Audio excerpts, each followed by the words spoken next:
Guys, Captain Arya from the Esports Club here with some pretty awesome news. Now, as you probably know, we've been running the WD Black TEC League for Rainbow Six Siege powered by LG Ultragear for the past few months.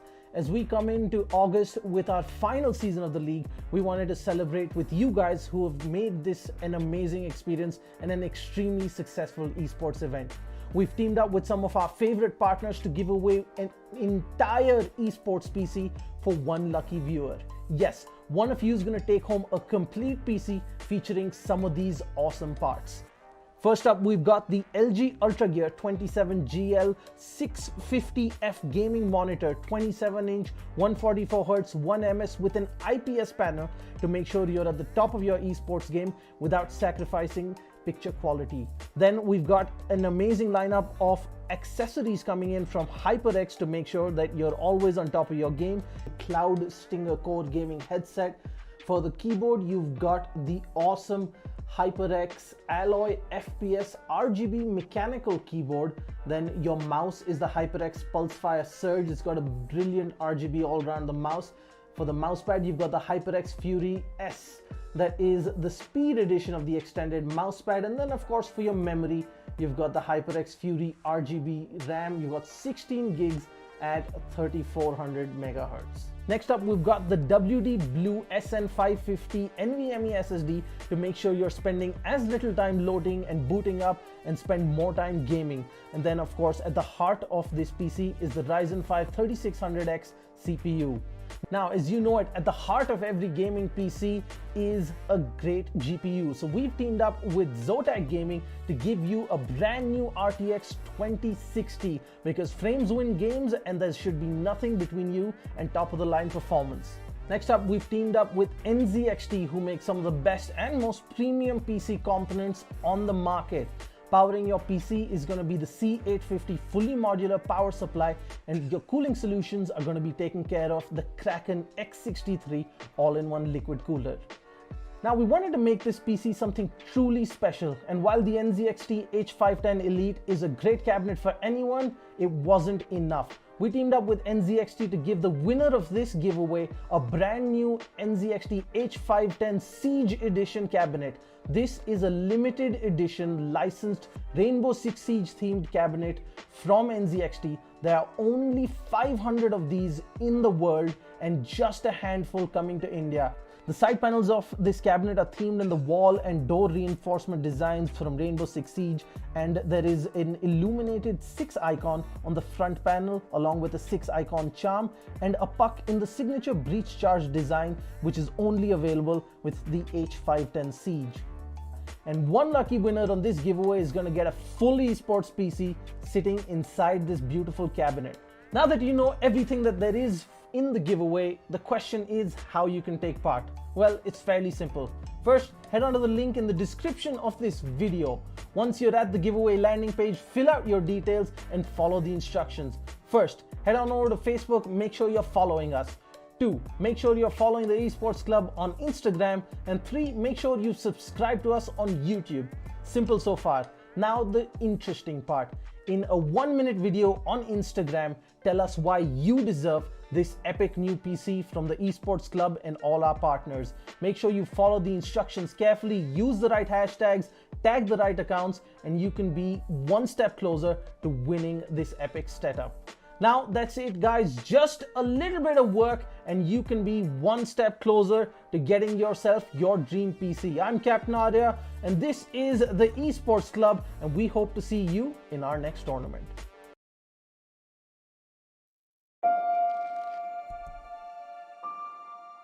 The moment of creation is a form of magic, where an off becomes an on, a 0 becomes a 1, then another, and another, until, deep in the complexity, you discover order, speed, reliability, power. Experience the WD Black NVMe SSD.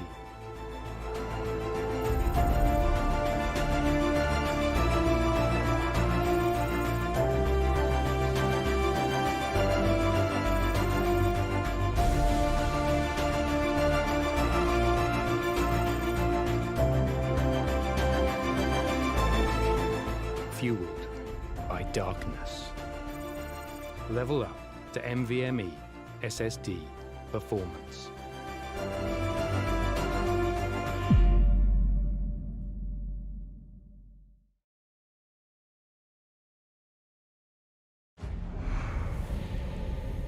Numerous forces aimed at the Earth.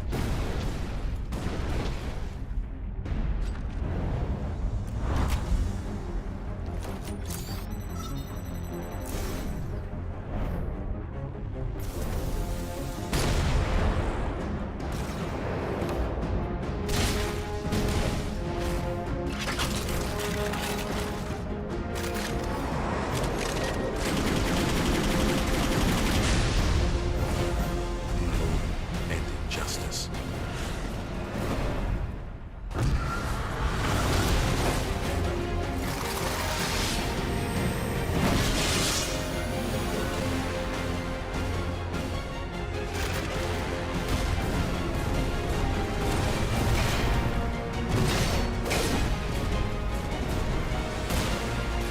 Let the glorious battle begin.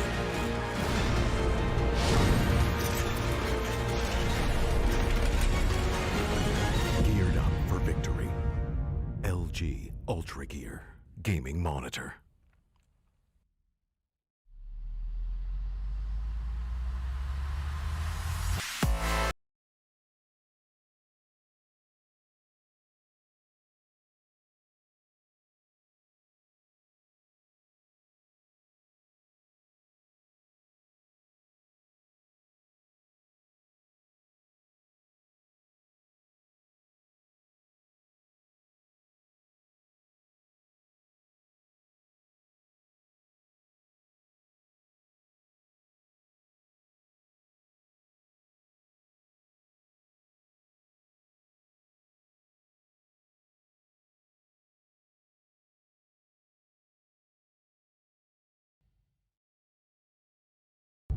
Ready to breach.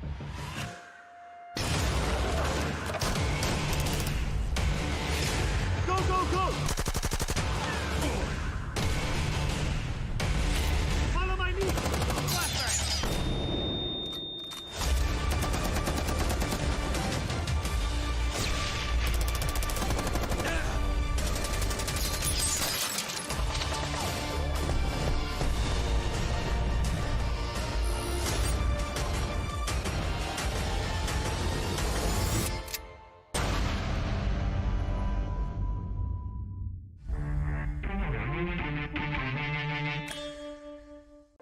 What's up guys, Captain Arya from the Esports Club here with some pretty awesome news.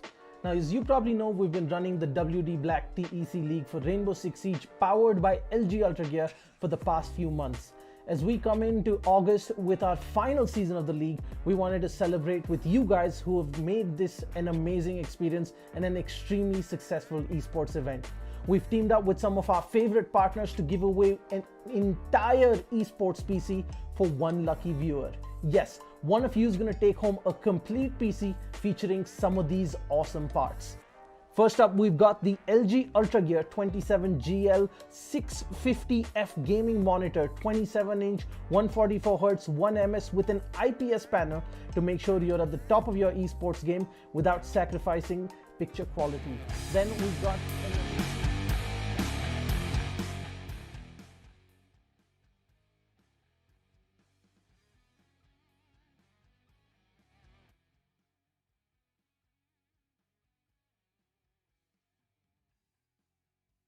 Alrighty then, ladies and gentlemen, welcome back to the WD Black Esports Club League for Rainbow Six Siege, powered by LG Ultragear, in association with AC Fibernet, Zotac Gaming, and Games The Shop. I'm your host, Blackjack. Joining me is my co-host and analyst, Babagusa, and our admin, Mr. Reborn, as we are here for the second half of the day. That is day 2 of Division 1 in Season 5. And before we get to that, a quick reminder to all of our viewers to check out the socials of the Esports Club on Facebook and Instagram for the giveaway of a limited edition Rainbow Six Siege PC featuring a Rainbow Six Siege themed cabinet from NZXT. There's only 500 of these PCs across the world, so to give yourself a chance to win this for yourself, one of these for yourself, Make sure to check out the Esports Club on Instagram and Facebook, and the link in the description down below for details on how to enter yourself into this giveaway. With all that being said, another thing that I do have to get out of the way, ladies and gentlemen, is an apology for to all of our viewers for earlier today. The first half of the stream was going fantastic with the game between Union Gaming and TRN8 Valiant. However, we had some issues, technical issues on our ends. A little bit of a challenge rose up that we unfortunately could not meet. But we will be happy to report that the game between Union Gaming and Valiant went all the way to maximum overtime, and Union Gaming finally prevailed over Valiant 8-7 on the map of Villa. And the other game of Demon Force and Kira Esports, that has had to happen offline as well. And the results, of course, will be updated on the socials of the Esports Club on Instagram and Facebook as well. So go give us a follow over there to keep updated, on the stories of the WD Black Esports Club League for Rainbow Six Siege.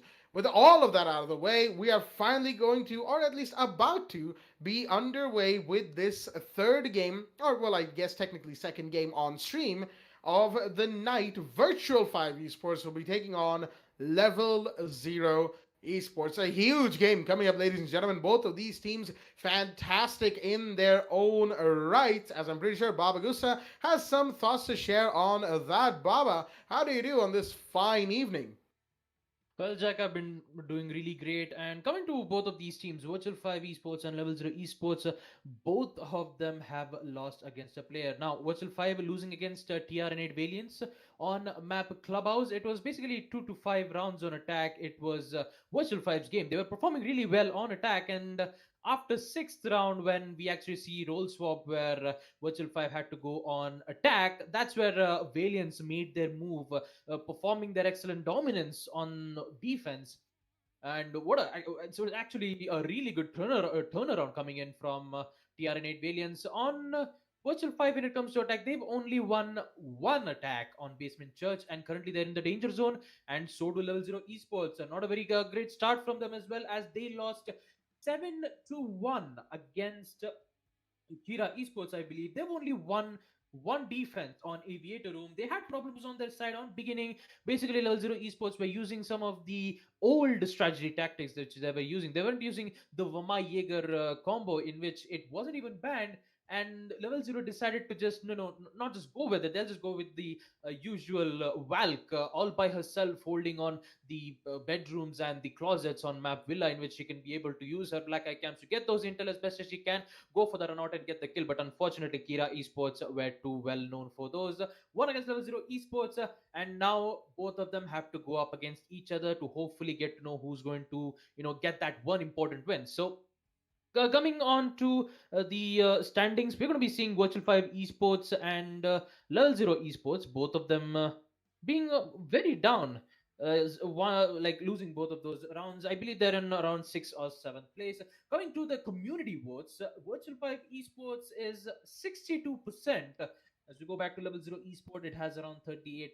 So the community favors more on Virtual 5 Esports rather than favoring on Level 0 Esports. Now, if I have to talk about Level 0 Esports here, I believe that they can be able to make some great plays, knowing to the fact that they are going to be playing on map Coastline. You don't have to worry a lot of hard breaches on attack, because it's a frag fest on map Coastline. Like, the only thing that you're going to be seeing, maximum bans that you can see from hard breaches, would either be a Hibana, and I can kind of understand that, because most of the side that they would going to defend on would either be on the second floor Hukan billiards room, in which you actually get to see the defenders using their reinforcements on the aquarium hatch, so that Vamai can be able to hold a corner angle with a lot of utility denials, like his like the Jaeger's ADSs and Vamai's magnet systems being used, and he can be able to hold an angle right from the aquarium room through to the luggage, and he can also be able to contest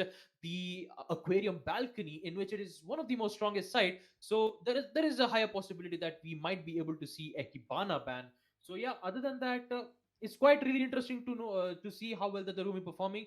Known that their points are on the line. I mean, both of these teams are on a higher possibility of them going being relegated. And I mean, no matter how many times you try not to be relegated, especially when it comes to matches like this, at least one of them has to go home. I mean, not go home, basically on Division 2, but we'll see. And definitely it will be an exciting match indeed, Jack. Absolutely well said right there, Baba. As right now, it is one of those games that you definitely look forward to and think that both teams may or may not be on equal potential grounds. And I wouldn't be one to challenge that opinion. Level Zero Esports have proven time and time again that they are deservingly one of the better teams in the region. However, of late, they haven't exactly had the best time in Season 4. Neither have they begun Season 5 in a good light whatsoever. Seeing as against Kira Esports yesterday, they were completely taken to the cleaners, 7-1 against Kira Esports. And for all of our viewers at home, wondering about the Demas Force Kira Esports game, speaking of Kira Esports, of course, I just received confirmation that Demas Force, in fact, did win against Kira Esports, and not just win, it was a 7-3 victory. Kira Esports, unfortunately, going from a 7-1 victory to a 3-7 loss, Demas Force proving to be better. And that, of course, wraps up what we had earlier today. Unfortunately, we couldn't stream that once again. Down to some issues on our end. It is the rainy season, as it were. And we all know rainy season in the Indian subcontinent means that technical issues are going to be everywhere. But I digress. It's just something we'll all have to deal with and move forward on as we go. Right now, we're just waiting on Level 0 Esports to get all of their players in the lobby. Virtual 5 Esports are here and ready. The map is a coastline, an attacker-sided map, which is, again, a rather rare thing to say in the competitive map pool of Rainbow Six, seeing as, most of them are fairly defender-sided. You look at competitive Rainbow Six, and you look at maps like Clubhouse, you look at maps like Oregon, Theme Park, and maybe even Cafe, if you're willing to throw it into the bunch, and they are pretty much defender-sided, as it were these days, in a certain order of how defender-sided they are, not the order I said them in, of course. And Coastline is one of those maps that you just turn around and look at and think, wait a minute, that's attacker-sided. Attackers win a lot of maps here, a lot of rounds here. And why is that? It's down to the fact that Coastline is one of those maps where you don't necessarily need to worry about utility, at least not as much as you would on a map like Clubhouse. Primarily down to the fact that you can frag out, you can just chill, sit back, relax, get your droning done, do a little bit of utility clearance, just enough to make sure that you are able to enter site and get the plant off. But even then, you need flank watch and all that. That's down to just your teammates. So team coordination is key as it goes in Rainbow Six. But overall, utility clearance is not that heavy, and I say that with a particular emphasis, on Coastline than it is on other maps in the entirety of competitive Rainbow. But of course, that is probably set to change. Again, they say that with like massive trepidation in my voice, because as we all know, at this point, I'm pretty sure all of our viewers know as well, that tonight is the reveal of the next season of Rainbow Six as well, Operation Shadow Legacy, which is a very, very big season. At least that's what all the hype around it is saying, that it's a big season with a lot of meta-changing decisions that were made by good old Ubisoft.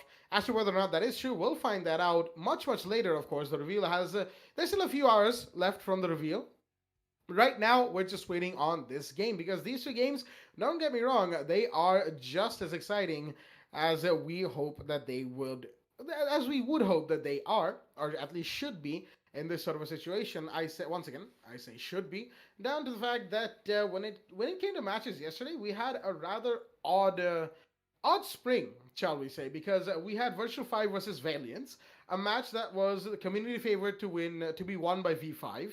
And Valiance, just like Baba said, they were down 1-4, but as soon as they came to the attack, well, when Valiance came to the defense on Clubhouse, they made their move, and not only did they make their move, they made it hard and took Virtual 5 down, going 7-5 on the victory. That's right, TRA Valiance, in their first match of Division 1 ever, beat V5 to start things off, while the side of Level 0, they too are coming in from a loss, of course, but Kira Esports completely thrashed the side of Level 0 Esports 7-1 on the map of Villa. Now, it might look like, I'm pointing out their losses I'm trying to make some sort of statement there, but I'm actually not, because it's just down to the fact that both teams, they suffered unfortunate losses yesterday that they will need to recover from today. And what better way to do it than to go up against each other to give yourselves the first win of the entire season? I'm just kidding, of course. I'm just excited for this match. Also trying to make sure that we are, we're all set, ready, and caught up in this for this match that we are having up next on Coastline. But of course, that's not the only game we have today, because we've got another game coming up after this. Monka S versus Mercenaries. Two more top teams in the entirety of the region will be taking on each other. And Monka S, let me remind all of our viewers at home, thrashed the side of Union Gaming yesterday on Consulate. That was a game to remember. That is definitely a game to remember. A huge upset right there from Monka S. They were only 25% on the community votes, and they took Union Gaming by storm. And whereas for the side of Mercenaries, they come in from a slightly different situation. Actually, not quite. They also took Demas Force to the cleaners. 7-3 on the map of Villa.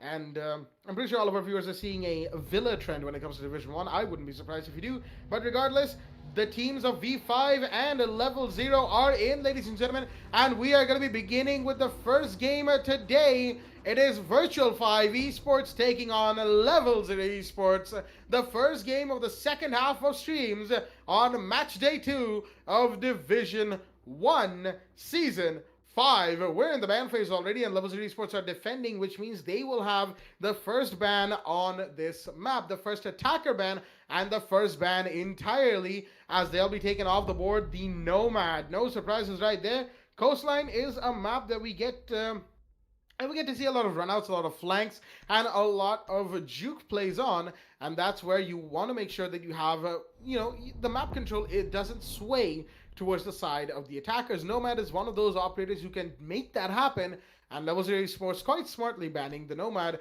while the side of Virtual 5 taking out the Blackbeard.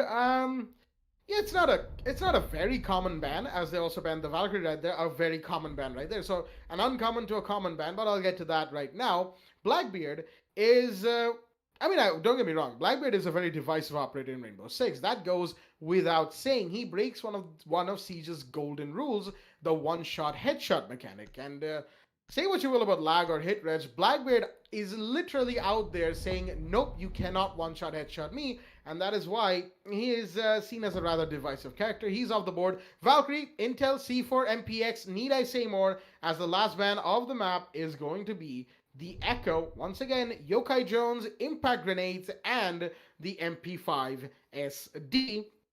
A very powerful operator in his own right. Some would care to say overpowered. It is just. I kind of disagree with that. All right, I'm pretty sure everybody could hear the trepidation in my voice when I was talking about Echo's overpowered stature. But again, there's a lot of nuance that goes into that. So regardless, right now, let's have a look at both of the rosters that are in the lobby. For the side of Virtual 5 Esports, we've got Nostalgia, Flickshotter, Unknown Gamer, Mike, and Nanny. While for the side of Level 0 Esports, let's have the game load in for a real quick second. We have Roximo Killer, iBasilisk, Slayer, Mighty, and Invincible, or I'm pretty sure as all of you know him, Envy. The site of choice on the first round itself is actually going to be First Floor, Blue, and a Sunrise Bar, which is once again a pick that sort of comes out of left field, just down to the fact that Blue and Sunrise Bar are a site that defenders don't really pick immediately. First opening pick site. Yeah, I don't see this site being opener site, but it's down to team persuasion, and Level 0 Esports want to start here to maybe surprise the side, put a surprise in front of Virtual 5 Esports, saying, all right, you know how to attack Hookah, you know how to attack Kitchen, but do you know how to attack this site as an opener site right off the bat? I'm pretty sure Virtual 5 Esports do know. That's kind of the point of being one of the top teams in the entirety of the region. But I digress. Right now, round 1 is underway. Baba Gusta, I know I've rambled on for quite a while, so the mic is yours. Well, thanks, Jack. Until then, we're going to be seeing our first matchup here. Virtual 5 versus Level 0 Esports. Looks like they're Level 0 Esports will the one defending on blue bar with the deployable shield. We're going to be seeing the smoke holding in on the side of blue bar. So they're just going to use the flashbangs to deny any ADSs being, placed so that they can be able to exhaust it and hopefully to take out those deployable shield. So Slayer will basically fall back. Another flashback being thrown on the side, but Nani will be taking that first kill, taking out Basilisk when he was trying to hold an angle on the side of the... Oh my goodness, Nani, he actually finds another one on towards the kitchen as well. Looks like Virtual 5 Esports have already made their first play. 3 deaths on the side of Level 0 Esports. 2 kills from Nani and 1 from Flickshot, I believe. And with that, Slayer and Roximo are the only 2 ops left. We have 1, but never mind. Let's make it as 1. And Nani actually gets 3 kills with the Jackal, leading to absolutely nobody. Virtual 5 Esports making their flawless victory. I mean, almost a flawless victory on round 1. They're going to be winning on first floor, Blue Bar and Sunrise Bar. We're going to be progressing on round 2. Nani with the 3 kills, taking out one of the operators on the side of the service entrance, 1 on the kitchen, and I believe 1 was on either on the blue bar or on the site in which they were holding on. So that's actually, the unexpected. Like this was quite unexpected to me to see Virtual 5 going in such a really good pace. And Level 0 Esports looks like they've been following the same thing that has been happening on the previous match as well, followed up with Kira. Like, they have absolutely no, zero ways to even counter them. So, yep. Second round it's going to be, and this time it's going to be on first floor kitchen rather than going to be on blue bar. And hopefully we'll be able to see some great plays coming in on the side of Level 0 Esports. We're going to be seeing a small operator chase coming in, and we actually saw Slayer taking as the smoke, but instead we're going to be seeing Basilisk playing as the smoke with the shotgun, and Invincible will be playing as the Vigil. Vigil, a powerful operator when it comes to surprising the attackers. He's basically invisible with the drone works coming in, especially thanks to his gadget. And we have a lot of the utility denials coming in. Sad to see that we won't be able to see any of Vomai being played, but that's actually a great deployable shield being placed, opening up a rotation on the side of service entrance, giving the defenders a way to get in on the side of service entrance without be able to, have a problem of getting into bathrooms and then holding an angle through to the kitchen. So various amount of angles for Team Level 0 Esports to get onto, but looks like Invincible will also start up his own play. A run out on the hookah balcony, taking out Nostalgia. That is the ash of the board. 2 breaching charges, 3 flashbangs won't be able to use, but they still have more utilities coming in. Mike with 2 flash grenades, Buck with 3 flashbangs, and currently they will be focusing on droning first. Drone work will be better for the attackers just to make sure what kind of positionings, what kind of rotations, and also quite importantly what kind of utilities that they've been placed to counter them, and hopefully they can be able to take out those utility first, get that connection so that they can be able to convert utilities to get those important kills. But it will be a difficult... It will be a little bit difficult for them due to the fact that they have kind of a new strategies coming in, especially the Basilisk playing with the deployable shield on the side of the reception room.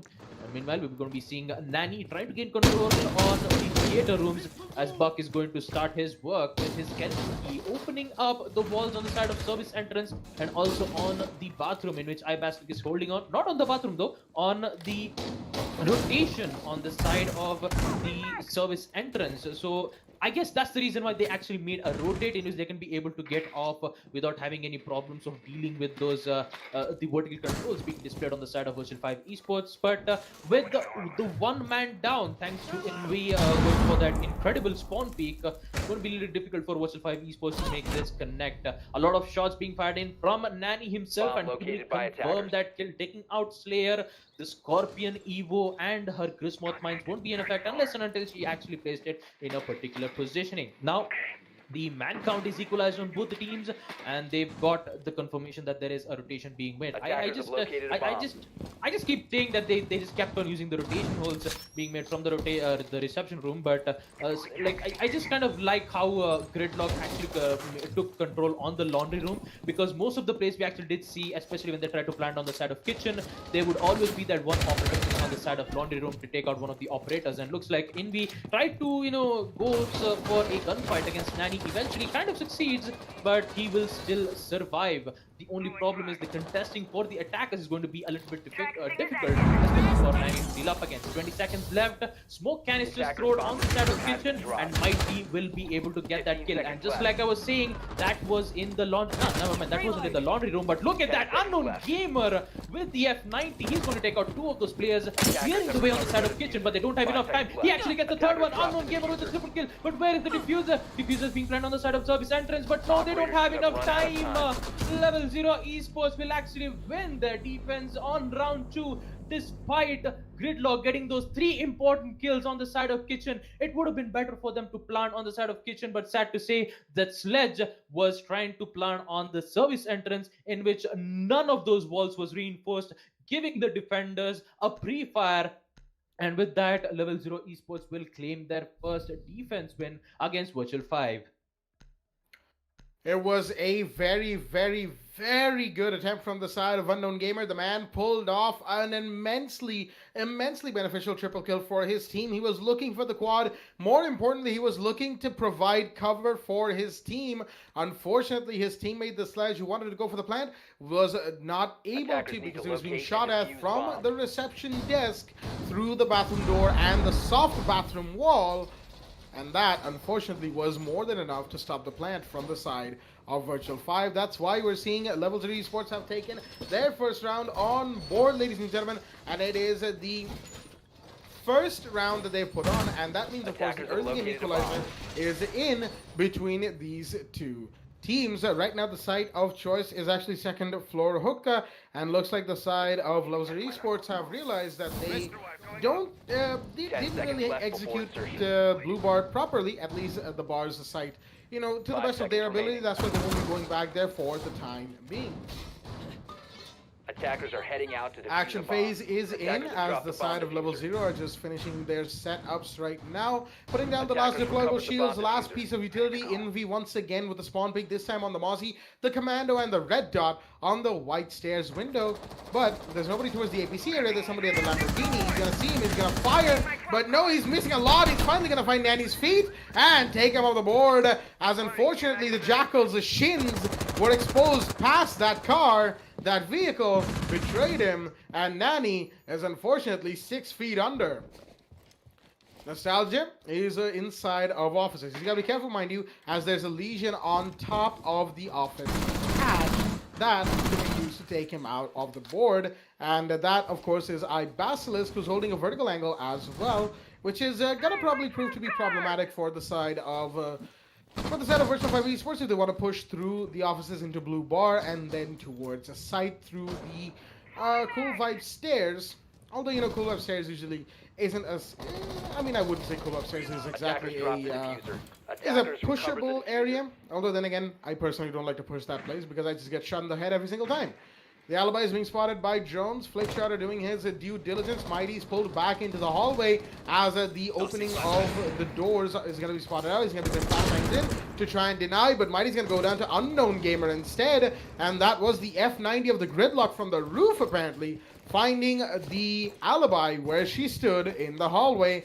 And that was a little unfortunate. Slayer, Basilisk, and, of course, Roximo Killer, along with Envy, are the ones remaining for the side of Level 0 right now. As Nostalgia is going to be putting an ass charge in to take care of the barbed wires and whatnot. But little bits of intel that are still remaining inside of sight. Shots are being fired towards the Gridlock from inside of VIP. He's got to be careful. That's a Jaeger over there. He's seen the head as the planet's coming off from Mike. And Slayer's gone down. Nostalgia with a perfect cover. Mike is probably going to be able to get the plant off right now.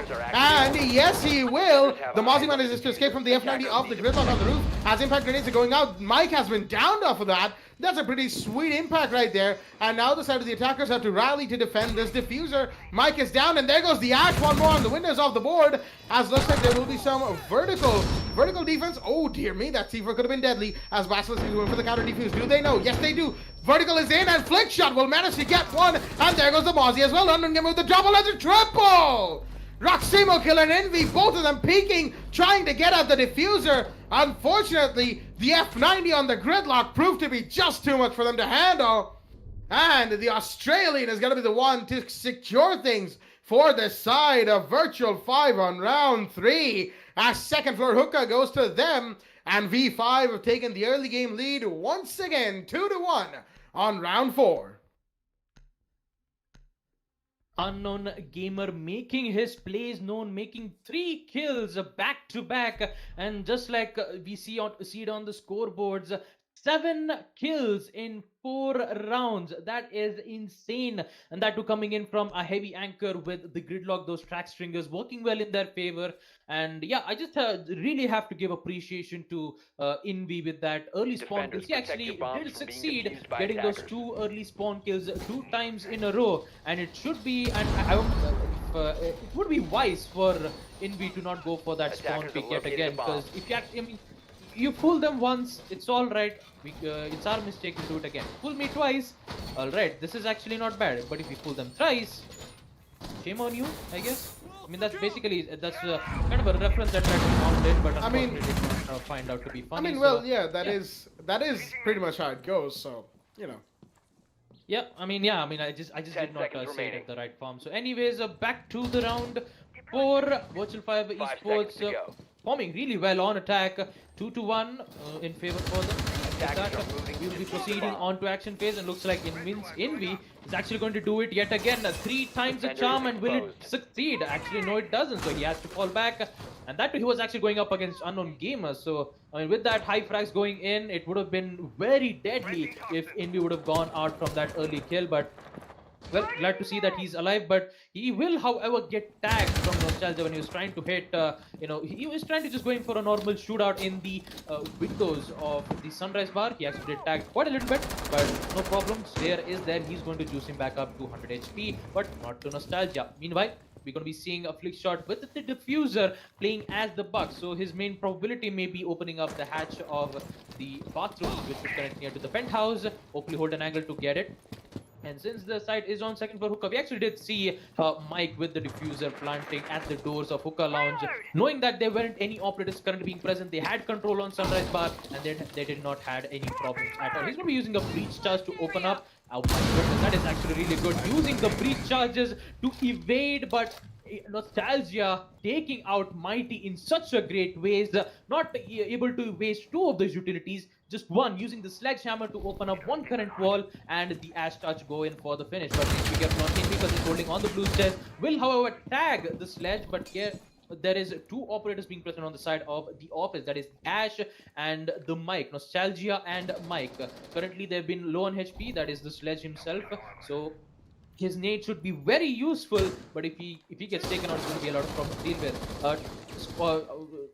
Tags being coming in from the Invi as he got spots from the drone, as Buck will continue to open up another angle, so definitely we have to fall back. A lot of concentration for Virtual 5 Esports on one single operator that maybe they might be able to lose quite a lot of utilities. A lot of magazine from the Bucks, and I believe that was one Jackal track scan, but Nanny will eventually find some weakness as he was trying to get in on the reception room and takes out the Jaeger. That's 2 players gone on the side of level 0 Esports, and they still need to find 3 players. Their job is not done yet, but Unknown Gamer will finally get the fall as Invi will take care of Unknown Gamer. Now, there's only 4 players left on the side of Virtual 5 Esports, but they don't have enough time. So if they try to push in, the defenders needs to be prepared on what kind of positionings that they're coming from, both from the aquarium, and looks like Basilisk has found the weakness, but here comes the trade from Nostalgia as he's going to take out Basilisk while he's trying to take out one of the unbroken side. Actually, it was a Nanny from the laundry stage. Well, 15 seconds left for Virtual 5 Esports. They need to make a play as we're going to be seeing a rappel coming in on the side of Villia's room, and Flick Shot is actually going to go for the plant, but Invi with the impact nade, trying to find out exactly where the location is, but Slayer taking out Mike, but he doesn't find the planter. He actually falls back. What the hell just happened? Slayer with the MP5 taking out 3 of those important players, denying the plant. I mean, what just happened here, Jack? Did you just see what just happened here? Buck was actually planting the diffuser, even which Invi used the impact nade to open an angle to try to take them out. It didn't work out, and he only had 1 second left. He could have just sticked his plant and basically put this match to post plant, but unfortunately, it actually didn't quite work out. Flick Shot failing to plant the diffuser. Level 0 Esports won't actually wins it out, equalizing the round 2-2 as we proceed on to round 5, where they're going to be defending on first floor kitchen and service entrance. Well, I'm pretty sure a lot of questions are going to be in a lot of people's heads right now, especially ours here at the caster seat, as I'm not entirely too certain what happened with the Buck right there. You know, one explanation could be that since all the bodies were falling or could have fallen, as it did happen regardless, you know, it's maybe he thought that getting the plant would have been worthless, you know, extending for post-plant, he probably wouldn't be able to get the kills, or I'm not entirely sure how, you know, one would go about you know, deciding that play. As you know, as you very rightly said, Baba, only had a few hundred milliseconds left to get the plant off, and that should have been grounds to finish it off, and that was unfortunate.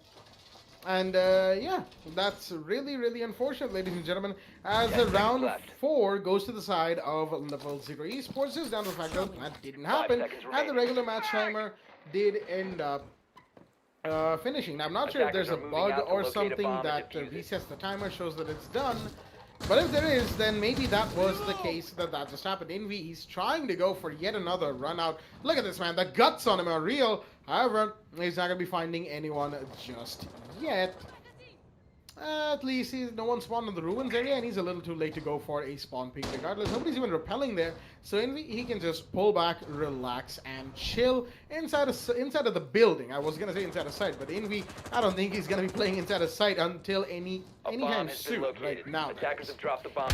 the site itself, speaking of, is actually on the first floor. As we see, Envy, he actually still went for that run out, and he's gonna be found, as Nanny will more than happily take the kill from the big central skylight on the luggage hallway. That's unfortunate. Envy, he got a little too excited on that run out that he just tried to make. As right now the push on the penthouse is going to be coming in. There's the Jaeger Roximo killer here, who's been droned out inside a theater. He's going to fall back on the 90 hallway as well. And he's going to hold on 90 hallway for the time being. He's, of course, the team's designated roamer, other than Envy, the man who fell just a few seconds ago. So right now, he's got to do his job. He's got to waste time for the attackers and make sure that V5 do not have an easy passive whatsoever. Nanny, oh, what an angle right there. Comes in with a drone hole peek and finds the feed of the Jaeger. Finishes him off in a true Jackal style, shooting him at his feet. That's, of course, one more operator down, as it's a 5 versus 3, and now vertical angles are being established with a minute and 25 remaining for the side of Virtual 5 Esports. Flashbangs are in, as they'll be doing the utility denial that we all know and love. And more flashbangs come in, more angles are being established with Mighty's here on flank. He's found one, he's gone prone on the hallway. Will he find one more? There's a bucket and Ash who are ready to take his head clean off. But are they aware of his exact positioning? The dock goes down, and meanwhile Basilisk is off the board. And there goes the Legion proning away. And he's going to stay prone for the rest of this game as the Elytra goes for a run out. And will be taken on the board as well, as Mike will be more than happy to take that kill. And round 5 goes to, of course, Virtual 5 Esports. And that was, yeah, that was definitely quite the round. I mean, Envy, Slayer, they were all a little excitable right there. And, of course, while Basilisk went for a good flank, staying there despite... I mean, staying there was still a good idea, but then the prone peak, yeah, not great, especially when the dock went down. But regardless, you know, there was a lot of mistakes there. Not that V5 didn't make their share of mistakes. They did. It just so happens that they capitalized on the side of LVZ's mistakes just that little bit better, as we're going to be heading to first floor bars on round 6, the last round before role swap, and a very important round indeed. Well, basically, less amount of intel given on the side of Level 0 Esports gave Nanny the opportunity to look through the drone peak and take out Jaeger just like that. It's quite unfortunate for them. It's basically there's just they don't have any intel of the fact that Echo and Valk, both of very important intel ops being banned. You still have the Maestro. I mean, you still have the default camps, but Virtual 5 Esports is obviously not, you know, they're not that, you know, like bad when it comes to taking out of those. I'm just trying to figure out a word of what I was trying to say, but anyways, default camps are quite important for the defenders, but for the attackers they have to take it out immediately, because if they don't, the defenders will be having a lot of opportunities for their intel. And yeah, that's basically what I was trying to say. Envy decides to go for the Mozzie this time with the Commando 9, and he's actually going for a spawn peak. 6 round in a row, but this time he's successful. He might be able to take out 2 of the players on the side of Ruins. He'll be able to take 1, but here comes a trade yet again from Unknown Gamer himself. That's basically what happens if you try to go for a run out 6 times in a row. I mean, you will eventually get 1 or 2 kills, but the man count is what's important. And even though if you did take out Mike, Sophia, the KSOU lifeline, which has a total of 4 utilities, 2 of impact and 2 of the concussion, you still have, I mean, you're still going to take out yourself as well.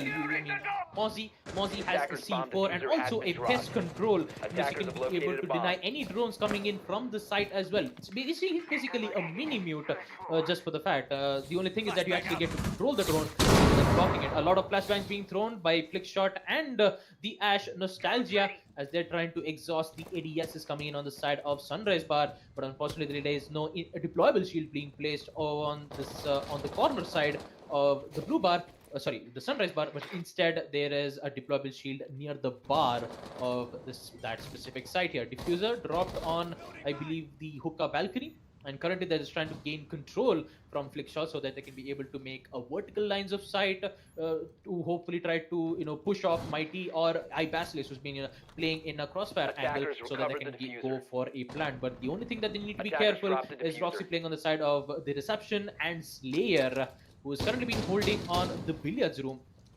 He just have to wait for a perfect opportunity to take out Flickshot, because if he able to take out the important operator, the Buck, he can be able to waste a lot of time. Not just waste, but also don't give any control of the operator just yet. A lot of time being wasted, but nonetheless, Slayer will confirm the kill onto us. Flickshot opening up lines of sight, but also giving Slayer an opportunity to contest on that side. But Nani holding on that side will be very detrimental, because if Slayer goes in on the side of Hookah rounds, he can be able to take her out easily, but decides to rotate just to get control on the side as best as he can. Now keep that in mind, that Slayer is still alive. He can be able to make plays for the team with that Scorpion. Meanwhile, we're going to be seeing the Jaeger going for a huge flank from Reception to the blue room, hopefully to take out operators who are arriving on the side. But he's just go for a rotate instead, try to give some proper cover. But for Virtual 5 Esports, time is running out and they only have 22 seconds left. Nani trying to find the footsteps as he's going to be finding out the exact location of where Ella is. And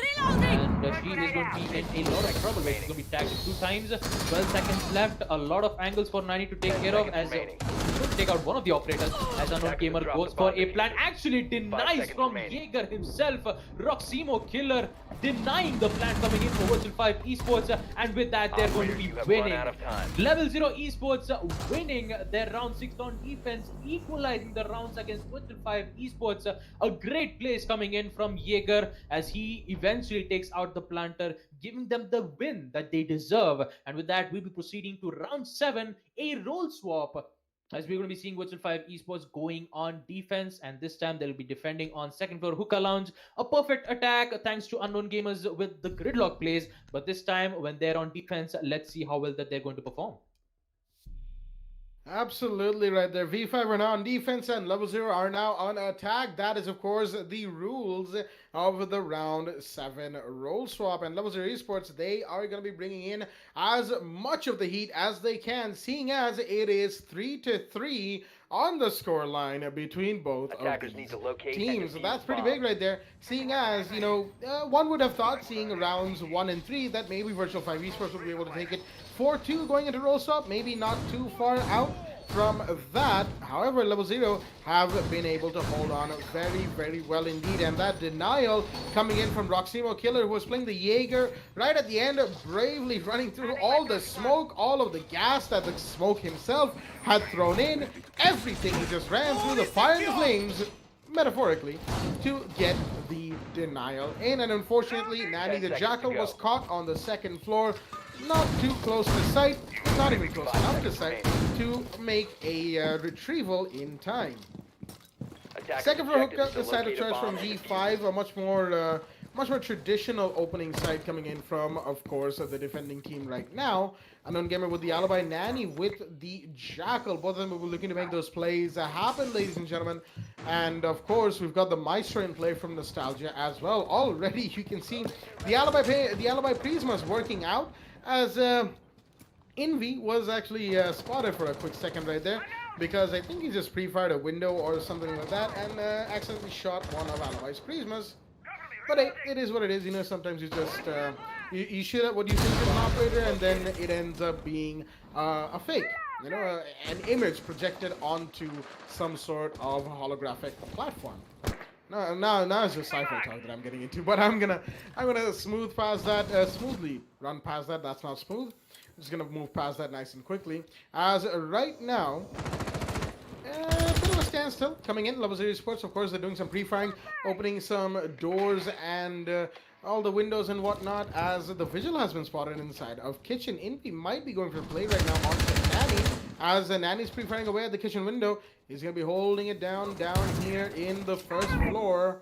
As in the meanwhile, the Hibana, that's Basilisk, is going for a breach somewhere else. I believe one of the Maestro Evil has been taken on the board as well. So that's good utility clearance from the side of Level 0 Esports. But there's a gunfight happening somewhere. Mike was firing just a second ago, the Jaeger, and Nanny is still on the first floor, as these roamers have been allowed to stay out roaming for quite a while, which is slowly but surely wasting time for the side of Level 0. Unless, of course, they're not even bothered about that.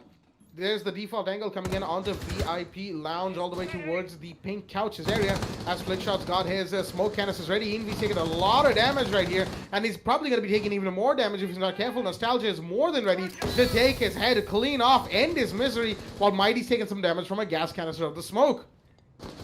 Flickshot doing what he does best, and Roximo Killer has to join Mighty on, of course, the push, as Mighty, with the amount of damage down to him, he's got to be very careful on how he decides to make this push happen. Roximo Killer is doing a bit of damage right there, and there goes the Maestro. Basilisk will take him out from inside of VIP. Unknown Game is here to try and refag, because Basilisk is the man with the diffuser.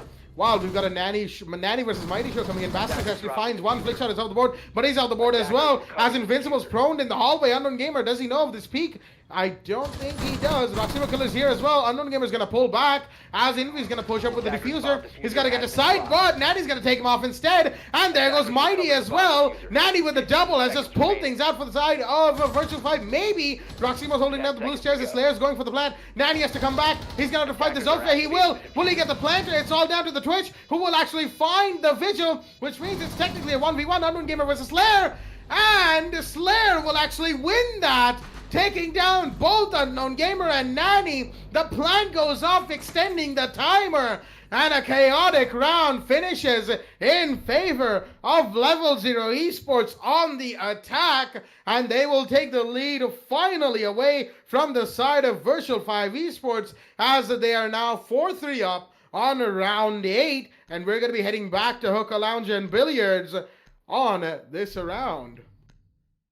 Well, Slayer with a perfect execution, knowing with the fact that they actually do need a lot of time to go for the post plant. Envy was down from none other than Nanny. A beautiful performance from Nanny as well, playing as the Vigil, the K1A submachine gun, in which many of them we still have a lot of discussions to prove that K1A might be an assault rifle or a submachine rifle. But anyways, as I was trying to say, Nanny with those important 3 to 4 kills was quite important, because they actually took out the diffuser being in hand, but gladly a Slayer, who was currently on the site, he actually took the main focus on getting the job done by planting the diffuser. Yes, he actually did succeed, taking out 2 of those important operators who were trying to arrive from the hallway and from the aquarium, giving them the win. Huge props for them, as Level 0 Esports will win their first attack on round 7. This time, we'll be seeing round 8 where they're defending on the second floor Hookah yet again. It's going to be really interesting indeed, especially what kind of strategies that they're going to come up against. I mean, we actually did see Unknown Gamer and Nanny, both of them doing the same, getting those important early kills for the team, so that the anchor shouldn't have to worry that much about the operators coming in from the side, and they're actually doing a really good job at that. The only problem is when the execution side comes in, that's where the problem comes into place for Level 0 Esports. The whole aquarium was in the control for them, even including the billiards room. No one was actually on the site on laundry room, in which we actually did see Nani trying to hold an angle from the hallway. He actually decides to get in from the hallway rather than rotating from the laundry room itself. Instead, no one's going to work out. Instead, a Slayer's shock drone will immediately get control from Mozzie's pest drone, but eventually gets destroyed immediately after that. Two of those shock drones down and out. It was quite important, because as the shock drone, it is quite it's really important when it comes to taking out utilities like a smoke gas canisters or Maestro's evil eye cams, and most importantly Jaeger's ADSs, but unfortunately they won't be able to have stop problems in that. But looks like Anon Gamer was trying to contest on the side of the Sunrise Bar, didn't get to meet his end. He's getting it down from none other than Indy himself, in which both of them are trying to hold an angle from the entrance of the Sunrise Bar. I believe one of them is trying to contest. It looks like there's a total of 2 operators holding, but Mighty will also do the same, taking out Flickshot. A wonderful opportunity for Level 0 Esports, as 2 of the operators on the side of Virtual 5 Esports is down. One is the Smoke, second is the Jaeger. The Smoke was very important when it comes on the side of the execution side, because he was there to block the enemies and hopefully just waste a lot of time. And looks like Nostalgia is going to shut down Mighty, who was currently holding an angle on the side of Aquarium, and he's going to take a control on that specific side. Slayer, I believe he's trying to go for contesting the Aquarium room by going for the inverted rappel. Does he see the head of the Maestro though? Only time will tell. But Invincible, he's actually going to get another kill, but we want to see Nani from Esports, who are currently on the side of security room. He's going to take out Roximo's killer, and looks like Nostalgia's down, and also the Mozzie. Level 0 Esports with a nade to finally confirm the kill against a certain operator who was downed. They're going to win round 8 on second floor hookah. A quick win on attack coming in on the side of Level 0 Esports, as they are in 2 points leads against Virtual 5 Esports, and they are 2 points away to winning against Virtual 5 Esports. Well, for Virtual 5, it's quite interesting to see what kind of plays that they're making. Especially that attack was very difficult for Virtual 5 Esports, because both of the operators were down, and with that, Level 0 Esports advancing to round 9. Let's see how well it turns out for them. Absolutely right there. 5-3 is the scoreline going into round 9, ladies and gentlemen. And Level 0 Esports are doing a fantastic job today, as this is, of course, the Level 0 that we've come to see over the course of the league, amidst, of course, roster changes and all of that whatnot. That happens between seasons as it goes. But against Kira Esports, they had a hard time yesterday, but today they're giving a Virtual 5 a hard time indeed, as coming from rounds 6, 7, and 8, they have won 3 in a row, going from 2-3 to 5-3 in their favor. Right now on the attack on Coastline, they have definitely, they have definitely made sure to take the advantage of the Coastline attack into calculation as they go for this play against the side of Virtual 5. Attackers are and V5 in the meanwhile, of course, they definitely looked better. We said this yesterday, as well as when they had a lead against Tiarne Valence. Unfortunately, they somehow seemed to have had issues holding on to that lead. And today, it wasn't much of a lead. It was just a one-round lead that they took against Level 0 earlier. But they've had issues holding on to even that or the equalized scoreboard, as Level 0 has always had an answer to the way the side of V5 have played. Envy's going to already rappel into the second floor balcony, VIP balcony that is, while Nani, he's looking to make some plays happen. He's on the Mozzie. He's got the Commando 9 in hand, as Mighty's going to be burning ADS inside of the service entrance door to make sure that he can get himself, and of course the rest of his team, as much utility clearance as he can. Even an Ash Charge goes out to make sure that any remaining pieces of utility, maybe an Evil Eye, maybe other sort of deployable utility for defenders, is taken off the board. As of course he's got Slayer to help him out with that, but he's going to deploy another one just to make sure that the entirety of service entrance is clear. And I believe it is right now, while Nostalgia himself was busy shooting at the kitchen window, I believe, but there's nobody towards that area, as Invincible is in fact going for what he will do as the sledge, which is vertical lines of sight. Gas canisters come out from Flickshot as he's trying to make sure that nobody comes in for an early plant while using the vertical pressure coming in from the side of V5 as excuse me, level 0 as a distraction. Grenade comes in, and unfortunately Nanny's a little too late to get off of his drone as he'll be taken off the board early, and that's unfortunate. The Mozzie goes down. And right now, it's a 4 versus 5. V5 once again looking not too hot, but Smoke, excuse me, he's pushed up quite hard, and he will find one actually, as Doximo Kilo, who was trying to drop the penthouse window, is going to be taken off the board. Flickshot, he's still being spotted, mind you, as Mighty. He might go for a peek right now, or it could be Slayer. They unfortunately weren't in cover. As the flashbang comes in, it will flash the smoke, but it's also flashed Ash, so Slayer is going to have to be the one to make the peek, and he won't be finding the smoke any second now. Less than 45 seconds remain, and the side of Level 0 Esports now have to make this push happen into sight. It is now or never for them, and they're going to have to go up against Flickshot, Nostalgia, Unknown Gamer, and Mike. Mike, the Legion, curiously enough, is all the way towards the side of security.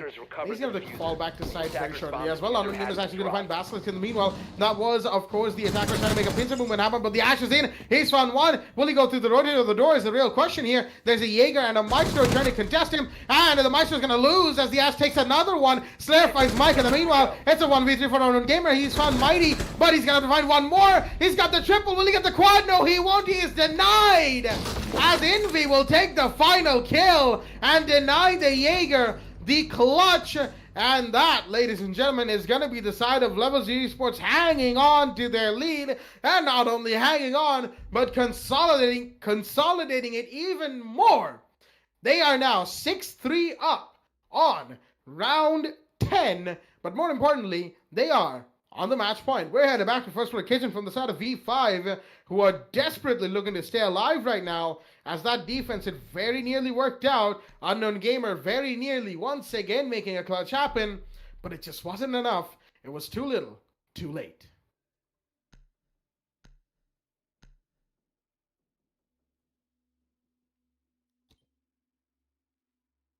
Well, 3 wins. I just realized I just kind of muted mine, and then I started talking. Then I realized, oh look, I actually muted it. Then I have to unmute it back again. I was wondering what happened right there. I was thinking about the silence, but alright. Yeah. Basically, I just became a boomer for around 5 to 10 seconds. Not to be confused with the the chewing gum. It's basically me being old. Anyways, round 10, 3 wins on attack for Level 0 Esports. One huge upset for Unknown Gamer not being able to clutch it out in a 1v3 situation, thanks to Slayer holding an angle on the side of the service entrance, putting Level 0 Esports 1 point to win against Virtual 5 Esports. If they lose, they are going to lose 2 matches in the leaderboards and a higher possibility of them being relegated. So with that keeping in mind, First Floor Kitchen is going to be the play yet again.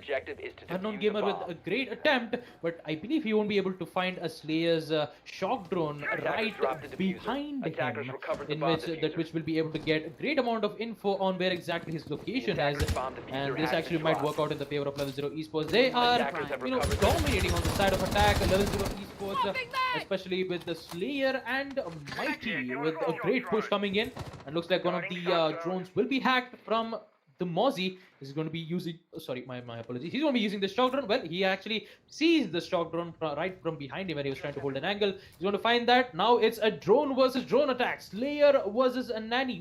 Will they be able to go for a Western fight, or will they just leave it off? Well, they're going to leave it off as Slayer is trying to contest this guy man to man. He actually sees the location of where Mozzie is, and he is going to take him out. That is the Mozzie down on the board. They still have a lot of 2 minutes left on their clock, with one man disadvantage for Virtual 5 Esports, as we're going to be seeing a C4 being tossed from Mike. Won't be able to work out this time, but Slayer needs to be careful because there is Unknown Gamer holding an angle from the side of office. The drone is going to come in to go for the confirmation, as we're going to be seeing Doc healing Mike back up to 100 HP, but Invincible, he's going to take out Mike with the sledgehammer, making a vertical angle to take out one particular angle on the kitchen, which leaves only three players alive on the map on the map coastline. And Virtual 5 Esports, they need to make this happen. They need to get at least 1 or 2 kills to hopefully get them back on the map. Mighty pushing in from the service entrance, as Nostalgia has got it covered, holding and helping them to make sure that they don't die on the side of service entrance. And also keep that in mind that the diffuser is down on the side of service entrance, which actually gives Virtual 5 Esports an opportunity to make this proper comeback. Meanwhile, as we actually see, two of those operators on the side of attack were down with flick shot with the SMG-11 contesting the guy right on top of the penthouse, I believe. Yeah, actually, yeah, it was on the penthouse, taking two of the one of the important operators, which actually leads to level 0 esports in less amount of time. Flashbang being thrown in, but no, it's going to get denied from the devastating shotgun of flick shot. As he's going to take out iBasilisk. That's 3 players down. But the 5 esports may actually put this on a comeback. That pre-fire actually might have gotten a lot of trouble if it actually hits him on the head. But Unknown Gamer was lucky to be alive. Meanwhile, we're going to be seeing Roxy pushing in from the bathroom, unknown and undetected. Flickshot doesn't even know that there is 2 players pushing in on the side of the bathroom. This is a huge opportunity for Roxy Miller to push in and get the kill. As Roxy's going to take out Nostalgia, he's going to take out Flickshot as well.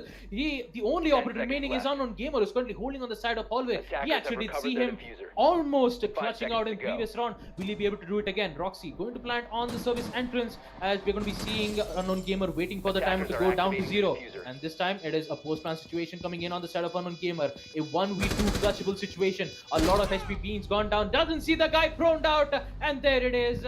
Slayer with that final kill, taking out Unknown Gamer, as they're going to be winning their round 10 on attack. First floor kitchen winning against Virtual 5 Esports on map Coastline, securing their win on the tournament.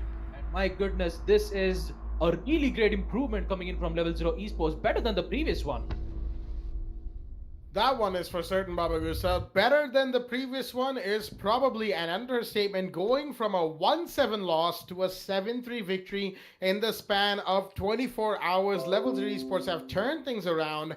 Unfortunately, Virtual 5 Esports cannot have the same thing said about them. They gave it their all. Most runs, in fact, came down to a 1v3, 1v2, 2v2, you name it. But unfortunately, it was the plays from Level 0 Esports that secured them the rounds at the end of the day. Even though that last round, round 10, that could have gone either way had the diffuser not been recovered. But regardless, with all of that being said and done, ladies and gentlemen, V5, excuse me right there, V5 versus Level 0 Esports has just ended. Level 0 Esports are your winners on the map of Coastline, 7-3. In their favor, as we'll be taking a short break before we come back on the other side with the final game of the night, Monka S versus Mercenaries. A huge game indeed, and it should be a pretty exciting one as well. Stay tuned.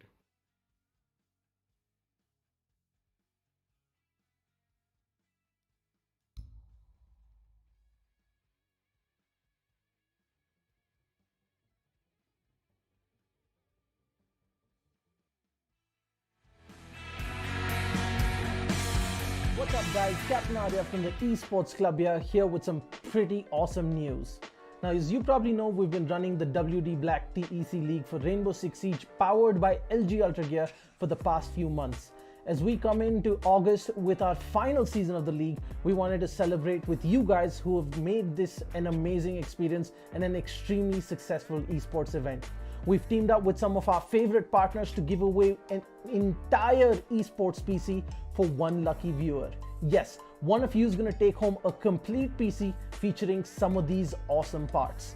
First up, we've got the LG Ultragear 27GL 650F gaming monitor, 27-inch, 144Hz, 1ms with an IPS panel to make sure you're at the top of your esports game without sacrificing picture quality. Then we've got an amazing lineup of accessories coming in from HyperX to make sure that you're always on top of your game.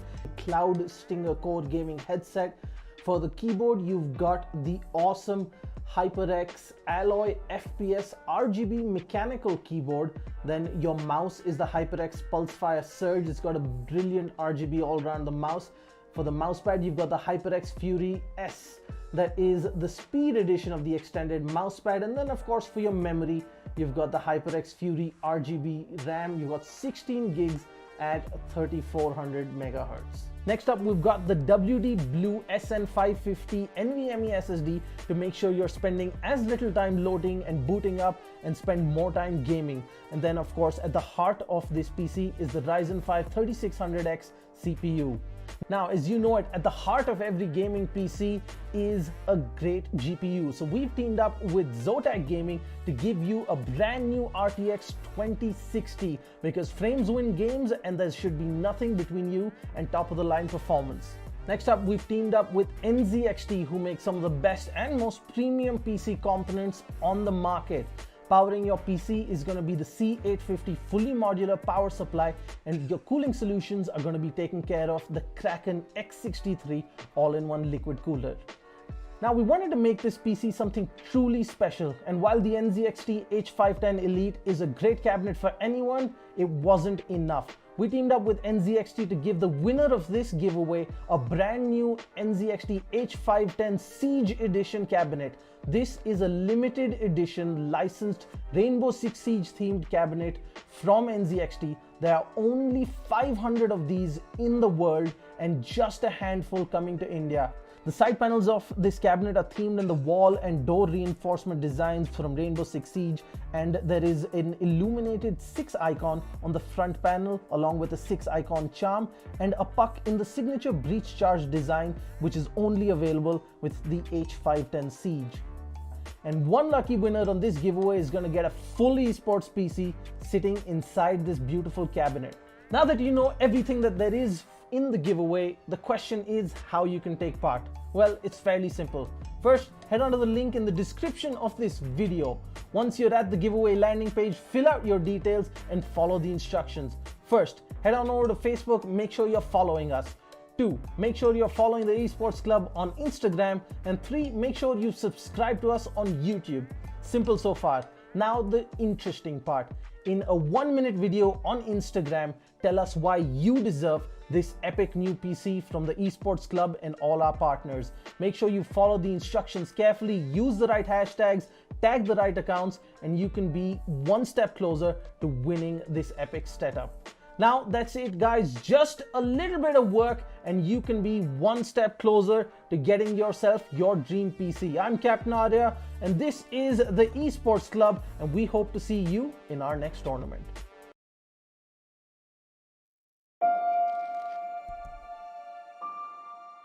The moment of creation is a form of magic, where an off becomes an on, a 0 becomes a 1, then another, and another, until, deep in the complexity, you discover order, speed, reliability, power.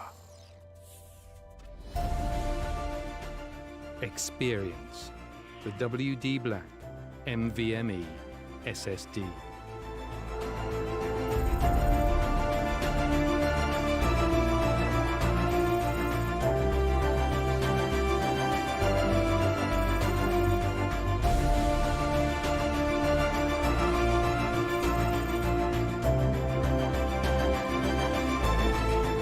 Fueled by darkness. Level up to NVMe SSD performance.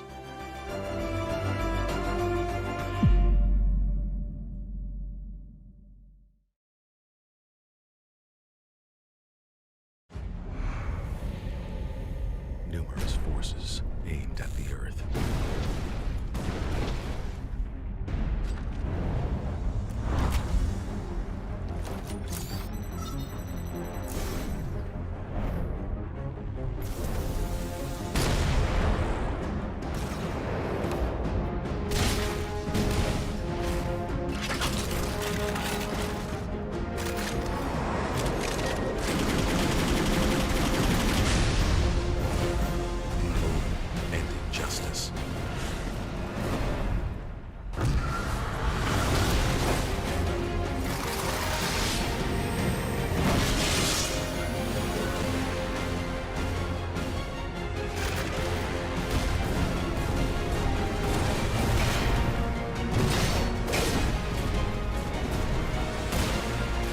Let the glorious battle begin.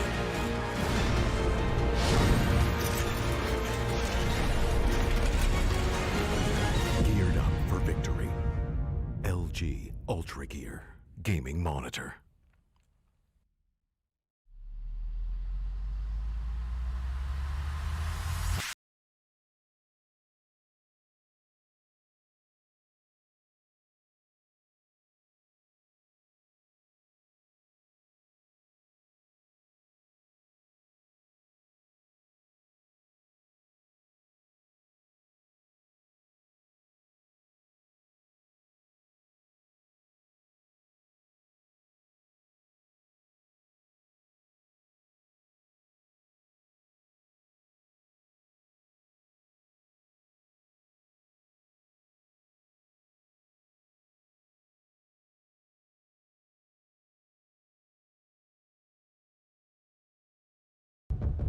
breach.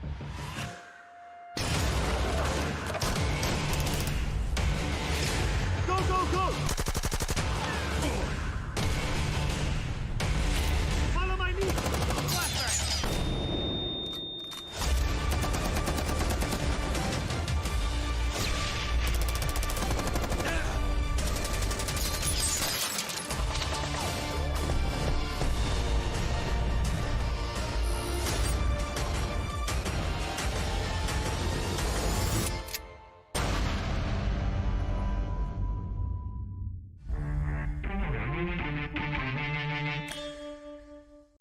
What's up guys, Captain Arya from the Esports Club here with some pretty awesome news. Now as you probably know, we've been running the WD Black TEC League for Rainbow Six Siege powered by LG Ultragear for the past few months. As we come into August with our final season of the league, we wanted to celebrate with you guys who have made this an amazing experience and an extremely successful esports event. We've teamed up with some of our favorite partners to give away an entire esports PC for one lucky viewer. Yes, one of you is going to take home a complete PC featuring some of these awesome parts. First up, we've got the LG Ultragear 27GL 650F gaming monitor, 27-inch, 144Hz, 1ms with an IPS panel to make sure you're at the top of your esports game without sacrificing picture quality. Then we've got an amazing lineup of accessories coming in from HyperX to make sure that you're always on top of your game. Cloud Stinger Core gaming headset.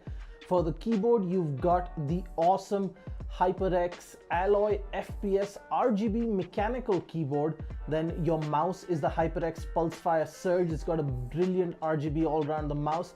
For the mousepad, you've got the HyperX Fury S. That is the speed edition of the extended mousepad. And then of course for your memory, you've got the HyperX Fury RGB RAM. You've got 16 gigs at 3400 megahertz. Next up, we've got the WD Blue SN550 NVMe SSD to make sure you're spending as little time loading and booting up and spend more time gaming. And then of course at the heart of this PC is the Ryzen 5 3600X CPU. Now, as you know it, at the heart of every gaming PC is a great GPU. So we've teamed up with Zotac Gaming to give you a brand new RTX 2060 because frames win games and there should be nothing between you and top of the line performance. Next up, we've teamed up with NZXT, who make some of the best and most premium PC components on the market. Powering your PC is going to be the C850 fully modular power supply, and your cooling solutions are going to be taken care of the Kraken X63 all-in-one liquid cooler. Now we wanted to make this PC something truly special, and while the NZXT H510 Elite is a great cabinet for anyone, it wasn't enough. We teamed up with NZXT to give the winner of this giveaway a brand new NZXT H510 Siege Edition cabinet. This is a limited edition licensed Rainbow Six Siege themed cabinet from NZXT. There are only 500 of these in the world and just a handful coming to India. The side panels of this cabinet are themed in the wall and door reinforcement designs from Rainbow Six Siege, and there is an illuminated 6 icon on the front panel along with a 6 icon charm and a puck in the signature breach charge design, which is only available with the H510 Siege. And one lucky winner on this giveaway is going to get a full esports PC sitting inside this beautiful cabinet. Now that you know everything that there is in the giveaway, the question is how you can take part. Well, it's fairly simple. First, head on to the link in the description of this video. Once you're at the giveaway landing page, fill out your details and follow the instructions. First, head on over to Facebook, make sure you're following us. 2, make sure you're following the Esports Club on Instagram. And 3, make sure you subscribe to us on YouTube. Simple so far. Now the interesting part. In a 1-minute video on Instagram, tell us why you deserve this epic new PC from the Esports Club and all our partners. Make sure you follow the instructions carefully, use the right hashtags, tag the right accounts, and you can be one step closer to winning this epic setup. Now that's it guys, just a little bit of work and you can be one step closer to getting yourself your dream PC. I'm Captain Arya and this is the Esports Club, and we hope to see you in our next tournament.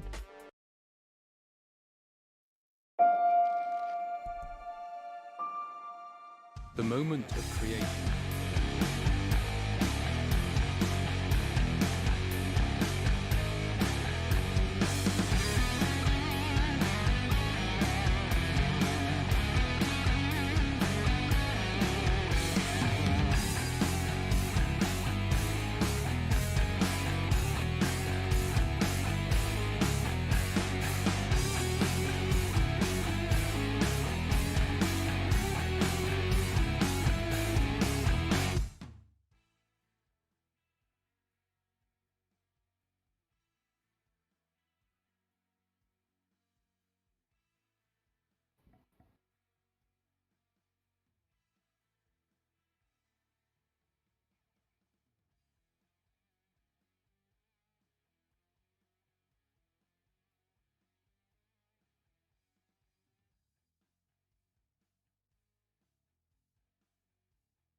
Alrighty then, ladies and gentlemen, welcome back to the Black Esports Club League for Rainbow Six Siege, powered by LG Ultragear, in association with Fibernet, Zotac Gaming and Games The Shop. I'm your host, Blackjack. Joining me is my co-host and analyst, Baba Gusta, and our admin, Mr. Reborn, as we are here for the final game of the week and of Division 1 in Season 5 on Day 2, and that is Monka S versus Mercenaries on the map of a theme park. That's going to be a huge game, ladies and gentlemen. But before we get to that, a quick reminder to all of our viewers to check out the socials of the Esports Club on Facebook and Instagram for a giveaway of a limited edition Rainbow Six Siege PC featuring a Rainbow Six Siege themed cabinet from NZXT. Only 500 of these exist across the world, ladies and gentlemen. And if you want one for yourselves, be sure to check out the Esports Club on Instagram and Facebook for a chance, for details on how to get a chance to enter the giveaway. With all that being said, ladies and gentlemen, it is a big game ahead of us. The band phase is in, and Baba Gusta has some interesting bits to share about the game at hand. Baba, the mic is yours. Well, Monka S, an extraordinary start for Monkas, defeating Union Gaming 2-7, in which most of our viewers thought that Union Gaming was going to win against Monka S. And if I just check out, it was around 75% that the viewers thought that Monka S would win, but unfortunately, it was a huge upset. We've seen Monka S defeating the best players in the Indian subcontinent region, and this time they're going up against Team Mercenaries. They win against Demon's Force 7-3 on Villa, 4 unstoppable attack, 2 wins on defense, thanks to MI7, Maker with the early frags, Ninja Freak with the support, a perfect blueprint to show what they are capable of. Coming into the community votes, Monka S 52%, and on the side of Mercenaries, it is 48%. Looks like our dear viewers are rooting in for Team Monka S, Jack. Well, more than that, I'd say it's one of the more closer votes that we've seen all day, Baba, seeing as it's 52 to 48%, pretty much half and half right there. Just a 2% somewhere that are in favor of Monka S. Regardless, of course, of those statistics, it's going to be what actually transpires in the game that really goes to show which team is better, as we've had some upsets in recent memory. Just like you said, Monka S defeating Union Gaming, being the underdogs of that story, and Valiance defeating Virtual 5 yesterday, despite only having 35% of the community votes. With all that out of the way, we are in. The bans have been done. They are the Thatcher, Blackbeard, Echo, and Mira. Fairly standard bans when it comes to theme park, albeit the Blackbeard is one of those bans that I'm thinking about, and I'm drawing a blank on that. But, it is what it is. Maybe there's some reason for it. Something that I haven't particularly figured out that does not relate to him being one of the most divisive and rule-breaking operators of Rainbow Six Siege.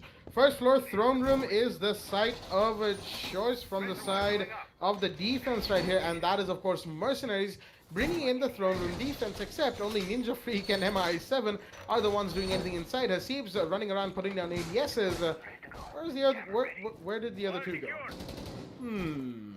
Maker and Taha have decided to distribute. No, they're on the second floor, putting even more reinforcements and utilities down, of course, as there will be some emphasis on the second defense. Taha right here, putting down one of the Vulcan shields on the waiting room and one on the door of a cafe, or cafeteria that is. Well, of course, Maker the Mozzie doing what he does best, intel denial and counter intel on the attackers with his pests. Meat Jammers are going to be what stops the side of Monka S from getting the breach done, but Silence, that's Jora, if he has anything to say about that, is going to be getting those breaches done nice and quickly. Firefly with the Montaigne this time, and this should be a pretty good match coming in for the side of both of these teams. A pretty exciting one, as some marks have come out, and the J-Day one will happen right here as QB finds Ninja Freak off the bat. That is the mute down, and MRCZ have already lost a pretty big operator right there. Ninja Freak is off the board. Firefly is pushing in the meanwhile. As MI7 is going to find QB. The refrag is in from the Kaid, who knows for a fact there's a Montaigne on the top floor. But does Firefly know that he's about to peek from the hatch? I don't think so. The C4 comes in. It's going to do a little bit of damage, a quarter HP's worth of damage to Firefly as the Jora goes down in the meanwhile. Taha somehow escapes and frags back onto iMove to Lion. Ishan goes down as Firefly is left alone on the second floor. And this is an explosive start from the side of Mercenaries. However, there's Lusty Boy to find one. Taha off the board from the Zofia on yellow stairs. Shots are being fired. 3 versus 2 right now. Firefly is trying to push onto Maker, the Mozzie, giving intel to Lusty Boy, the Zofia pushing in from behind him. As, of course, Maker's pulled into Lab. That's Drug Lab right there. Shots are being fired on towards the house from Hasib as well. As Mercenaries, all they have to do is just get these last 2 operators. More importantly, get the Montaigne, because we all know Montaigne plays from...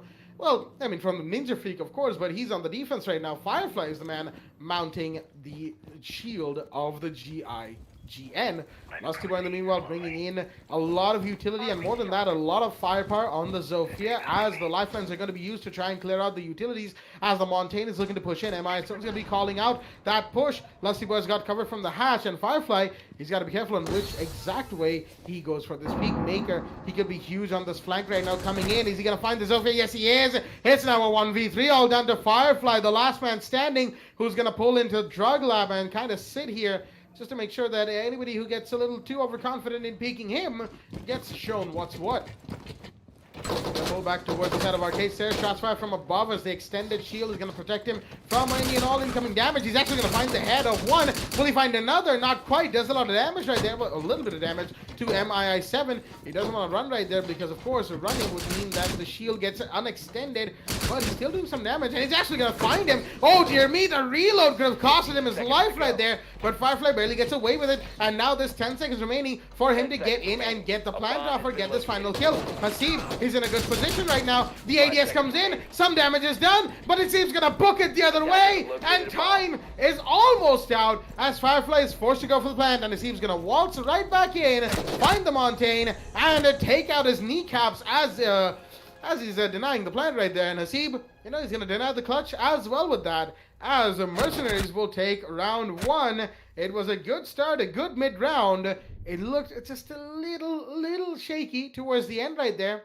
But, you know, the Jaeger was there, and he did what needed to be done. Taha, in the meanwhile, has had a disconnect right there. And that's a little unfortunate, ladies and gentlemen. We might go for a rehost. Maybe, maybe not. No, Taha has come back just in time to be given the Cavera as we go into round 2 on Initiation and Office. Well, what an electrifying way to start off the match of Monka S versus Mercenaries.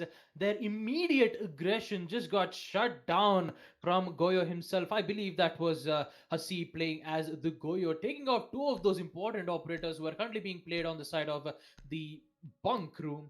It was a really great praise, and even Firefly, you have to, you know, give a lot of appreciation to Firefly getting those 2 important kills as the Montaigne. Even though they didn't had much enough of time, Mercenaries made a wise decision of falling back from the side, baiting the Montaigne to plant the diffuser, and unfortunately win the matchup. Mercenaries win. As we're going to be proceeding round 2 on second floor, Initiation and Office. Really defender favorite, as I might say, and I just kind of I still miss those 2 old maps, Jack. I still miss Bank. I still miss I believe after Bank it was Border. I miss those 2 important maps, and it's really sad to see both of those maps got changed to Theme Park, and I believe the last one was Oregon. But still, Border and Bank used to be one of those maps in which we had a lot of plays to discuss about. But still, you know, we will miss you, both of those maps, and I hope if they're allowed to make those maps go back again, I would be really excited to see those maps too back again. But enough of the future and the past, back to the present. Round 2 in a play. And we will be seeing Mercenaries defending for Initiation room. But trying to see that there is 2 rotation holes being made, one from the bake room and one from the daycare. So a lot of rotation capabilities for the defenders unless and until the attacker gets control of it. Meanwhile, you're going to be seeing Silence, Jora and Lusty Boy, both of them gaining control on the side of the Gong room, as people would like to call it. The reason why I actually say Gong is because there is actually, a gong actually able to use it for the bell. Anyways, Silence basically just droning it out, find to see exactly where exactly the operators of Mercenaries is going to be doing on, but looks like Maker has found his prey, taking out Lusty by one of the most important operators. Zofia is out, but still will be alive in the next match. My move to Lion is going to spot where Maker's exact location is, and QB will be there to immediately exterminate him, ending Maker playing as the rogue, but those armor panels might be in place sometimes or later soon. So they've already gained control of the bathrooms, and I believe that is the cash room, with the Mountain Firefly playing up in play, as we're going to be seeing a C4 being thrown, but an unexpected, so he has to pick up the diffuser, but he still needs to be careful that the Mountain is playing also very close as he takes out the C4, giving Taha no means to contest against the Mountain. So QB is going to be using his exothermic charges to open up a wall near the cash room so that he can be provided an angle to hopefully take it out, as Firefly will be taking a lot of damage. Looks like Firefly actually likes to go on a Firepad, and looks like Taha will be able to get a lot of damage, reducing Firefly's HP to around 10 or 20 HP. We'll be seeing a QB confirming using his exothermic charges to blow up the wall on the side of cash room. We'll be seeing Silence, but MI7 on the other hand tries to contest on the Dragon Room, getting those 1 kills, but QB and Silence, both of them teaming together to take out 2 of the important operators on the side of Team Mercenaries, leaving the only 2 operators on the side of Team Taha and Ninja Freak to plus it out. Meanwhile, we're going to be seeing Ninja Freak with the bullet hole angle being used on the side of Yellow Stairs. Goes for the contest on QB, but QB will eventually take out the life and gets a triple kill, leading to Taha to clutch this out in a 1v3 situation. It's quite difficult because Silence, on the other hand, is trying to hunt exactly where Taha is, and now it is a post-plan situation yet again. He needs to clutch him out in a 1v3 situation. He's going to down QB, still needs to be careful on Silence playing on the side of Yellow Stairs. He won't be able to detect. He actually detects him. Double kill with the SMG-11, taking out 2 of the important operators. Now it all leads down to Firefly, and sad to say he doesn't have the C4 in which Montaigne took it out, and there, oh boy, this is going to be a lot of humiliation, because Montaigne is, it's a very difficult operator to go up against 1v1, especially when you have a shield across a post-plan situation, and Firefly, he's just basically playing around with the mute, gets that final kill, and there you have it. Firefly getting that final kill on post-plan situation, as they're going to be winning their second round on attack, second for initiation room against Team Mercenaries, as we're going to be progressing to round 3. Well done, round 2, and that's definitely one of the ways to end it.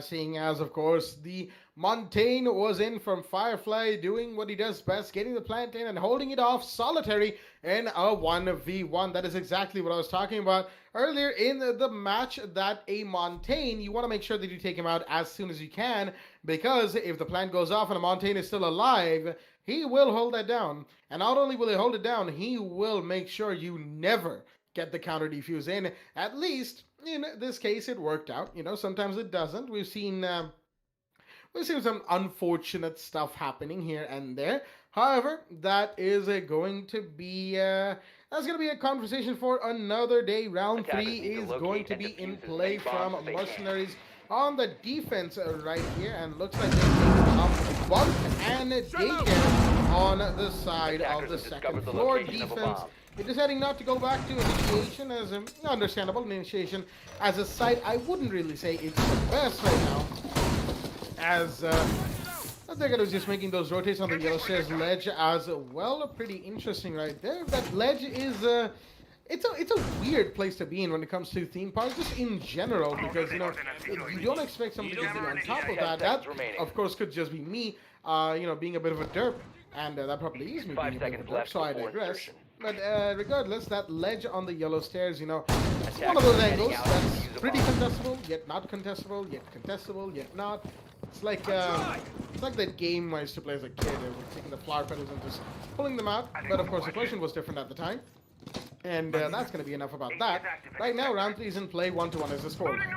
As we don't really have much of a change in operators coming in from the side of Monka, as they're pretty much bringing in the same ops. The Hard Breach is in, the Saw Breach is in, the Zofia, the Montaigne, and of course, Ashen Sledge, and with the Thermite, the Hard Breach to round things out. The push is in towards the side of Cafeteria. Ninja Freak will be the first one to see Firefly pushing in the Montaigne. They're tanking so many bullets off of course, the The Wamai's AUG, who's going to be nervous as anything as the hipfire comes in. And Ninja Freak's taking a bit of damage, mind you, because that hipfire was in close range. Look at this, Firefly doing what he can do to scare the Wamai out of his position. He's almost been successful here.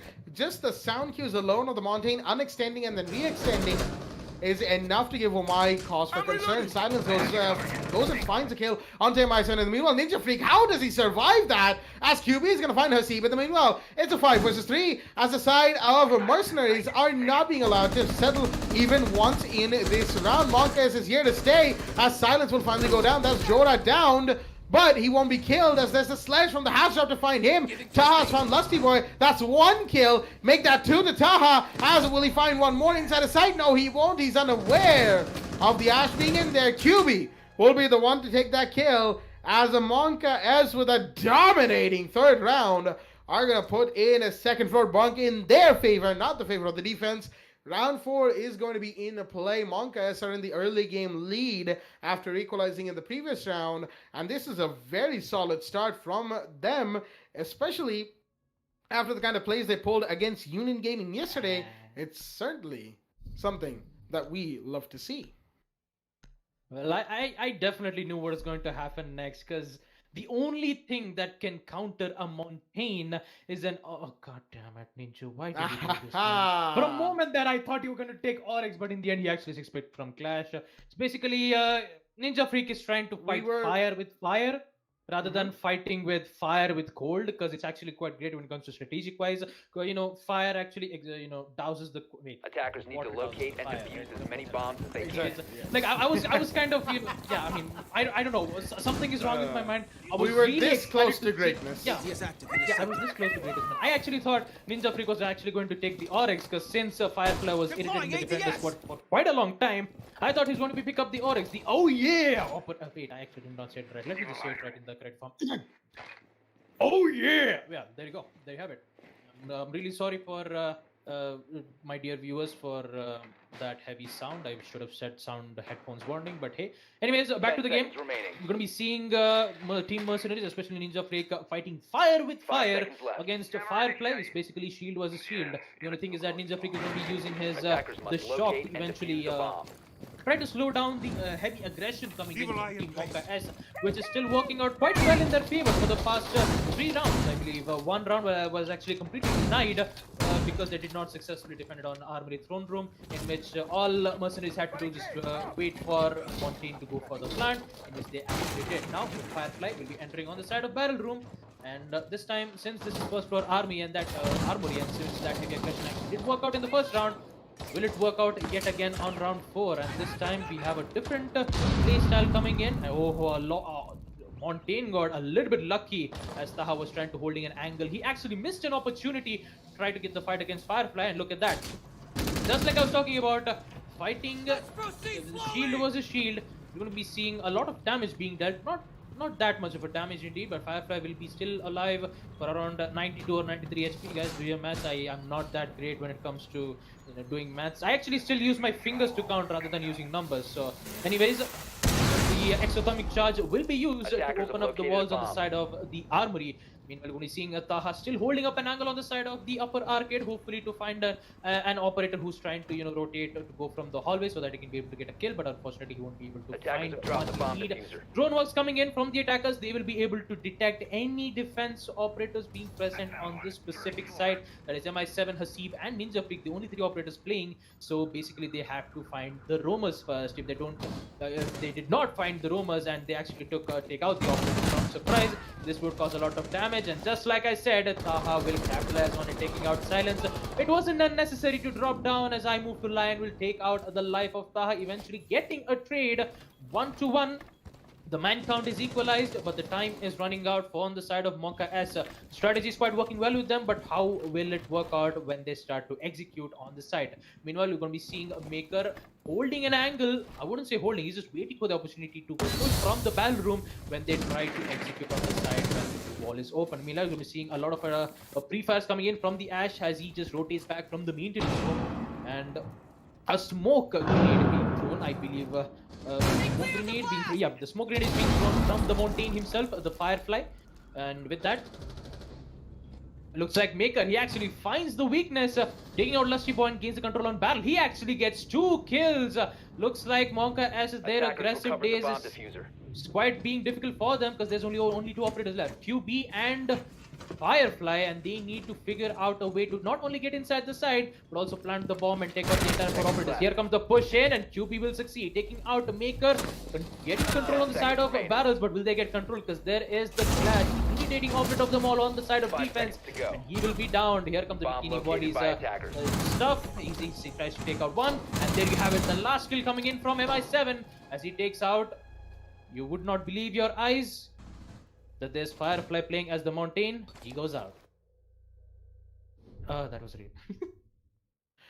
Well, regardless of, I'm not entirely sure what this. I just didn't know what I was thinking. All right, I was trying to make a reference. All right, like I was trying to say, you would not believe your eyes if you see Firefly playing as Monty, but never mind. Daily doses of Baba Gusta. Duly. Sometimes it works, sometimes it doesn't. Reference duly noted, Baba, as we'll move on with the game. Round 5 is going to be in play after that beautiful defensive round on first floor. Armory thrown from the side of Mercenaries.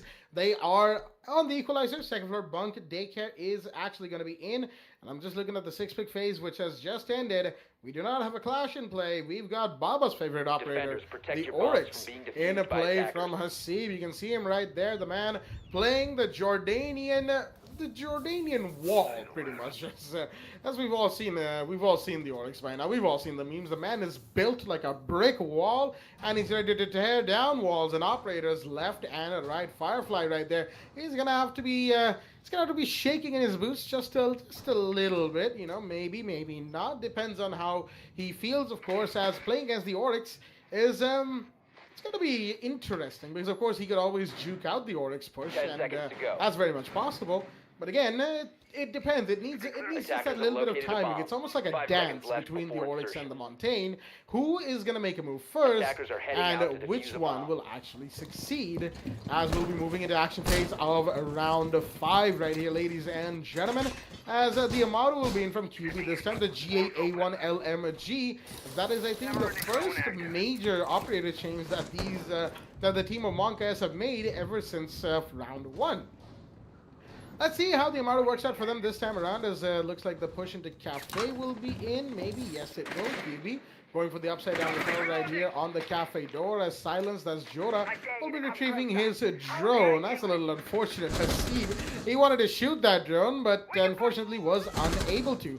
He's probably going to come into a fight against the... yep, he will in fact come into a fight against the Montaigne any second now, but there's the upside down rappel that he has to be careful of, as the Montaigne is pretty close to getting out the barbed wire right here. As QB is going to find Maker. That's the Jaeger of the board. That's unfortunate for him, and very fortunate for the side of Monka S. Hasib, he's going to have to come close, but there's somebody on the arcade window that's stopping him from making that push happen. The upside down rappel on the door of the Cafe is also going to be pretty hard to contest, while Taha knows that there's somebody on the side of the yellow stairs.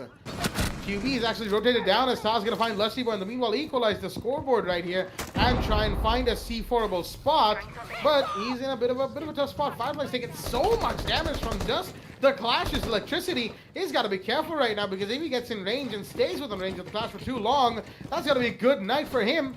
And he's going to decide to go in through arcade. Yes, he is, but Hazzy's just fallen right into the trap, because there's an Oryx waiting for him, and a Clash on the other end as well. He's going to unextend and de-extend as a Hasib. The play is for him to make. The ball's in his court, as QB's taking a lot of damage, trying to push site, not site initiation, as MI7C4 is not going to find him, but he's taking a lot of damage. He's just going to rotate away once again. QB making those quick rotates, as Firefly is so low on HP. Ninja Freak could literally end him right there with the Clash's electricity. He's actually doing right that, and he's going to get him down as well. He's going to get taken on the board, as a Jorah will come in to save at the last second, but Firefly will be confirmed onto. MI7 finds one more. That's QB off the board. It's Jorah and Ishan, the last two standing against Hasib, Taha, and MI7. They've lost their Montaigne, their Amaru, and their Zofia, and they're not any closer to making headway towards site. Jora might want to go for a hard breach onto the yellow stairs ledge right now. That is what he tried to do in just a second ago, and he's going to be doing that right now. Taha's got the long angle on that very ledge, mind you, as Jora is going to get that done nice quickly. Meanwhile, I move Lion holding down on Cafe, the door, as the flashbangs come out, but that's not exactly the most opportune flash in the world. Taha, he's got an angle on that, and he's gonna see Jora come through, but all he's done is free fight to scare him, and he'll actually find the kill. It is as well, the down at the very least, as I move to Lions, the last one remaining, 2 and 1 and a 0. He'll find nobody, no diffuser, no time, and Mercenaries will take round 5, and once again, a beautiful defense coming in from the side of MRCZ on second floor, Bunk and Daycare to hold down the defensive rounds once again. 3-2 is the scoreline on round 6. And the last round before roll stop is in, ladies and gentlemen. Mercenaries would like to go 4-2 on round 7, while Monkas would like to equalize right here, go on the defense with an advantage, as second floor initiation is going to be the site of the showdown.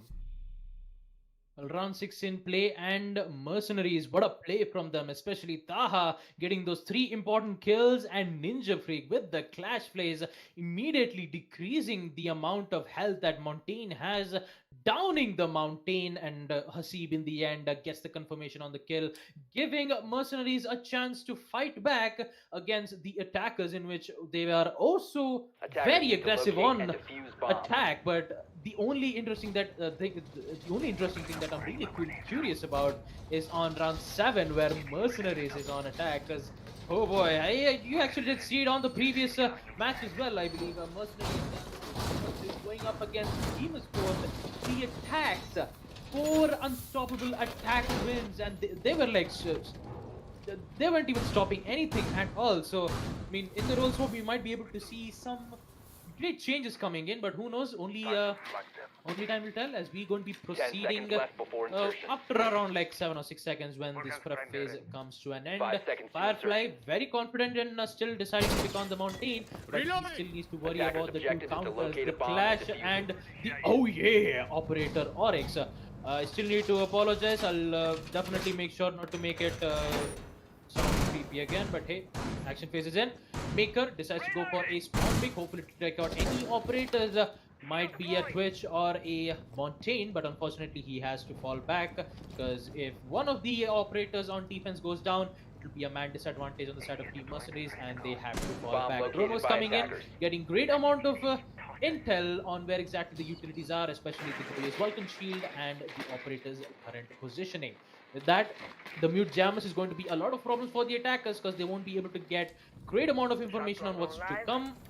And with that, we're going to be seeing Maker holding on, I believe, on the side of the yellow stairs hallway, as the hatch will be opened on the side of yellow stairs, hoping to just hold an angle, but still they just have to waste a lot of time, in which Mercenaries will work out in the end. So here comes the fight yet again. Clash versus the Mountain, and look at that, that's a lot of damage already. 50% of the HP is been deducted from Firefly from just Ninja Freak's shock. Man, oh man, Firefly is going to be having a tough time dealing with not only Ninja Freak, but also on Hasib as well. With that, he's going to be pushing quite aggressively, but he still needs to be careful. There are 2 operators holding in. C4 being thrown. Won't be able to connect, but MI7 will be there from that crossfire, eliminating Firefly, so the Monty plays won't be able to be available. That's a good adaptation coming in from Team Mercenaries, as the Montaigne is off the board with 2 smoke grenades already being used, but it won't be effective as it will dissipate after 8 or 9 seconds. Push coming in, as I believe that they're going to be pushing in from the cache room to just open up the wall that they've been already open with the exothermic charge. With that, Taha and Maker holding on the side of the office to hopefully take out the operators from surprise. Still having a lot of fires being getting shot, and Ninja Freak, he's just basically irritating the attackers, deducting a lot of HP, which gives the team on the side of Mercenaries an easy kill for them if they just, deduct a lot of HP from them. That's how powerful Clash is. All she needs to do is to just deduct a lot of HP, which they can be able to get a lot of opportunities, and that's what is exactly what it's doing. QB already deducted, and look at that, MI7 for the control, and Maker also do the same, taking out 2 of those operators. 3 down, and it's all down to QB, and he'll also be electrified and SMG'd. Taha with the final kill, taking out Jora as 6th round goes in the favor of Team Mercenaries as we are going for a role swap. And this time we're going to be seeing Team Mercenaries on attack with an unfortunate disconnect coming in on the side of Mercenaries as Taha has been disconnected. I don't think there will be a rehost being called, and looks like they're quite confident in it, knowing that they will actually return. Never mind. Looks like Taha is back, and looks like he will be random picked to Gridlock. Well, that's certainly quite the opportune pick right there. Gridlock is a pretty solid operator, if you ask me. Tons of map control ability and the smokes as well as her track stingers, but looks like Mercenaries want to invest in a Zofia going 4-2 into roll swap. And I wouldn't exactly disagree either. Attackers The need to Zofia locate and is defuse as pretty many much a bombs as they mainstay can. when it comes to attacker rounds these days. And for good reason. Her lifelines provide a massive amount of versatile utility as she can be used to burn out defender ADSs and Nomad magnets. She can be used to disorient defenders, make a push possible, flush somebody out with those Gershmot projectiles. And her impact grenades can be used in any number of ways. Think of a standard impact grenade, but on attack. And that's just a few views that players have come up with when it comes to Zofia. That's just what you get on face value. There's a lot more that can be done with that beautiful gadget, the KSOU lifelines right there. And that's something that we always keep our eyes on for some good old-fashioned Zofia plays. Right now, round 7 is in. Action phase is also in, as we've got a fairly standard team. A double hard reach combo, though. Maker and Nasib bringing in the Hibana and the Maverick, while Ninja Freak brings in the Capitao. That's your smokes and firebolts right there. MII7 with the Defender utility clearance of the IQ. And Taha, of course, the Zofia, as we just discussed. First floor our main throne room, the side of church, means that there's going to be a push on towards the side of cafe. QB on the cafe corridor, yellow stairs corridor, mind you. There's a castle barricade that's stopping Attackers have him located a from bomb. getting pushed from inside the cafe, at the very least for now. He's got to be careful, though, because as Zofia, as soon as she comes in, she already has a breach charge at that. He's going to take care of that. Castle barricade nice and quickly, but the peaks are in, and he will lose. Oh dear me, the Vigil loses that, and Taha only has minimal damage. Well, not quite minimal damage, but only so much damage done to him, as there's a bandit playing towards the side of the second floor Dragon Stairs. Maker's the one fighting against him, and he might just go for the peak in a second. Now he will. He's going to see him take some damage as well, but not quite. Jora has pulled away from that peak, disengaged and pulled back. He's used his action for that. And now he's just going to hold down inside of Gong Room to make sure that he might get a C4 play. He actually throws it in, but that's nowhere close. He's listening for it, but no. Even before the IQ has a chance to take it out, he's going to blow up the C4, giving himself a vertical line of sight, and then giving his position away to the Capitao, and barely makes it out of Ninja Freak, taking his head clean off. So many bullets being thrown around right here. Ninja Freak trying to find the bandit, bandit trying to find Ninja Freak. Nobody's going to find each other, as we have the Kaid coming in, Firefly from the arcade stairs. He could be big right now. He could find Maker, he could find Taha or MII7. Any of these operators could go down right here, right now, ladies and gentlemen. And Firefly, he saw that run happening. I think he saw that run happening. As you will see the Maverick and take him off the board. That's a big kick.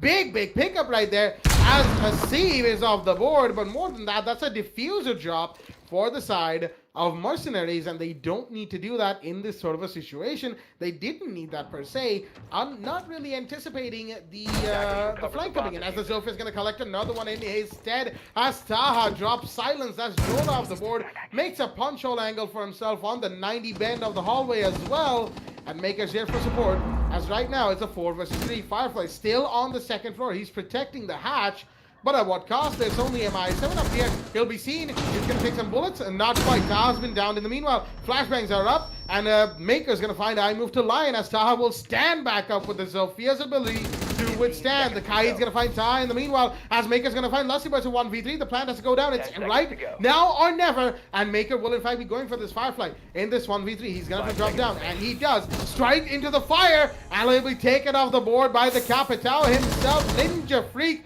is here for the kill, and the Kaid goes out of the frying pan into the fire from the hatch drop, straight into sight, and into Ninja Freak's waiting gun, as the side of Mercenaries continue their run right here, ladies and gentlemen. It is 5-2 in their favor, and they are slowly but surely taking round after round for themselves, and they sit one round away from the match point.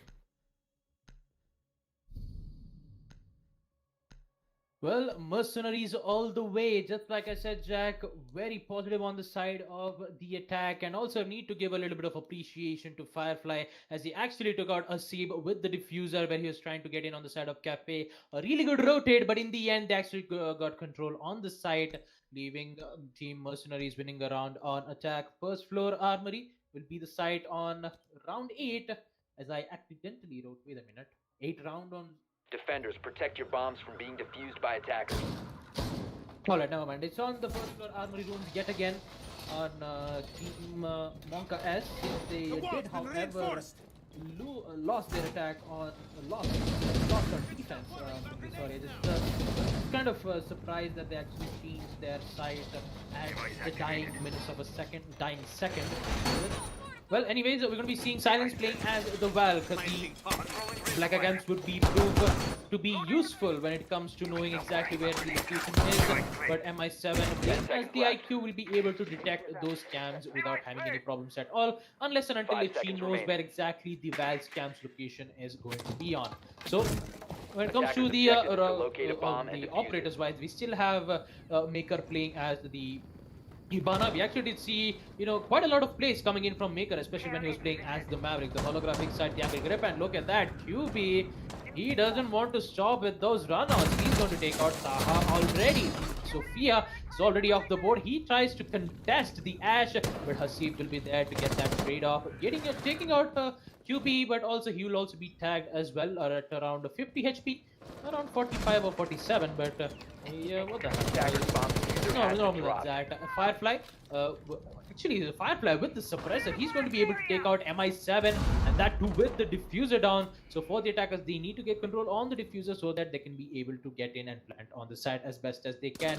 But still, let's be careful. Mercenaries, they've already 2 mans down, and it actually quite threw me off when Firefly uses a suppressor on the MP7, which actually gives a lot of damage reduction, but also the plus point of having a silencer is that they won't be able to, get to know at which, gunfire they actually spot on, especially the arrow mark, which shows when you actually get tagged, you'll be able to, see it when they have a silencer equipped.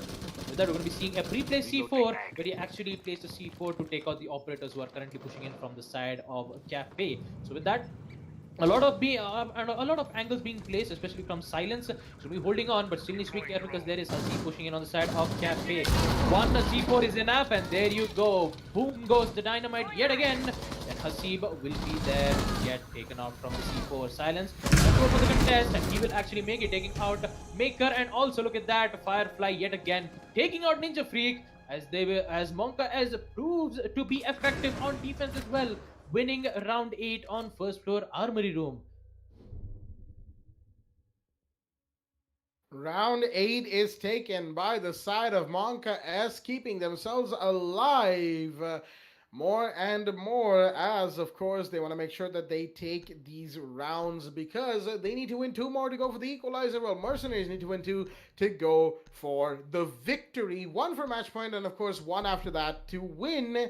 And unfortunately for the side of Monka S, that means they need to win many more rounds before they can even consider going for, they need to get the equalizer, before they can go for the victory right here. And that is going to be their prioritization. They need to make sure that they get their rounds on board before anything else. Ninja Freak with a 6-pick out of the Capitao into the Montaigne, and the Wamai being 6-picked in. I believe that was QB right there. Yes, it was. The site itself is actually 2nd floor, initiation and offices. Once again, a site that, it's alright. It's not the best, but it's not the worst, shall we say, because we saw Mercenaries defend this one flawlessly a couple of rounds ago. And right now in round 9, will the side of Monkas be able to do the exact same is the question at hand. QB putting down his deployable shield in the waiting room door, farther ahead. towards the east waiting room door on the corridor outside of 10 Cash. seconds remaining. And there's going to be ADSs and Mind Magnets protecting that shield to the best of their ability while they 5 started the seconds left. attack. That's Mercenaries. They need to buckle up just a little bit. They made a few mistakes in the last round, of course. Attackers But are moving out to locate a I bomb. thoroughly believe that Mercenaries will be able to, if they put their mind to it, take this round off as well. Firefly, he's got the suppressor on the MP7, curiously enough. Defender is QB, approaching he's going to be the going for kill the spawn rush. Not quite. Yes, he is. He's going to Defender go is for it. Will he find anybody? He sees one below him, but that's a little too late for the shot. And he will make a quick escape back in, having prepared that door previously for the run in rather than the run out. Final reinforcements being put in by Jota. A little late, mind you, but he's alive and he's alive, and of course he's gonna live to tell the tale about it, so that goes without saying. Firefly holding down the second, he knows he's gonna pal in, and Ninja Freak is unaware of it, and Firefly will take that kill. The bandit's gonna shut down the Montaigne before the Montaigne can even get in the building, and that's unfortunate. Ninja Freak is gonna sit this one out with his Montaigne plays, and you know, I'm a little disappointed as C4 comes in, and he's gonna find one more! Firefly, anticipation 100 from him as a Seeb is going to go down, and that is your Maverick before he could get in the building as well. More shots are being fired as right now he could be peaked any second as MI7 is going to find Firefly finally take the refrag in for the couple of kills that the Bandit inflicted, the damage that he inflicted onto the side of Mercenaries' attack. As there's a little bit of a diffuser trade happening, the IQ is going to be doing the utility clearing that we know that he's going to be doing. That's MI7 right there doing his due diligence. Nothing big quite happening just yet. Meanwhile, Mindmutland is actually going to find Maker. That's another huge drop right there. The Ibana goes down. It's a 2 versus 4 right now for Mercenaries to clutch out. The Womai's arms are seen, but Taz is a little too late to get the peek in. He sees him. The peeks are in, but the shots are not confirming as there's a beautiful cross angle being set up. Taz already inside, mind you, and silences the SMG. Misses, but no, that's a little unfortunate as Jota gets a double out of nowhere. He missed with the SMG-11 just a second ago, but makes the push happen and gets a double for his trouble. And that is going to give him round 9 to the side of Monka as they're slowly pulling things back together on the defense, ladies and gentlemen. And it is 5-4, still in favor of Mercenaries, but there's only 1 round remaining between themselves. The 1 round deficit could go away within an instant. And the side of Mercenaries, they need to buckle up on the attack. Otherwise, before they know it, match point will be secured, but not by them. Well, you're absolutely right, Jack. And with that, Monka, as we still do remember that this is the first time that they are in Division 1, and my goodness, they are giving one hell of a performance. Firefly with that anticipation, not only taking out a Ninja Freak playing as a Montaigne, but also the C4 from the hatch. Basically, the read was top notch. The read was really great, and just to top it off, a cherry on the top, Jora with those 2 kills with the SMG-11 to finish it off, giving Monka as 4-5. But the score is not equalized just yet. So if they just win this one specific round, we might be able to determine who's going to go on match point. Is it Team Monka S or Team Mercenaries? Only time will tell. And this time on attack, there's just quite a little bit of changes.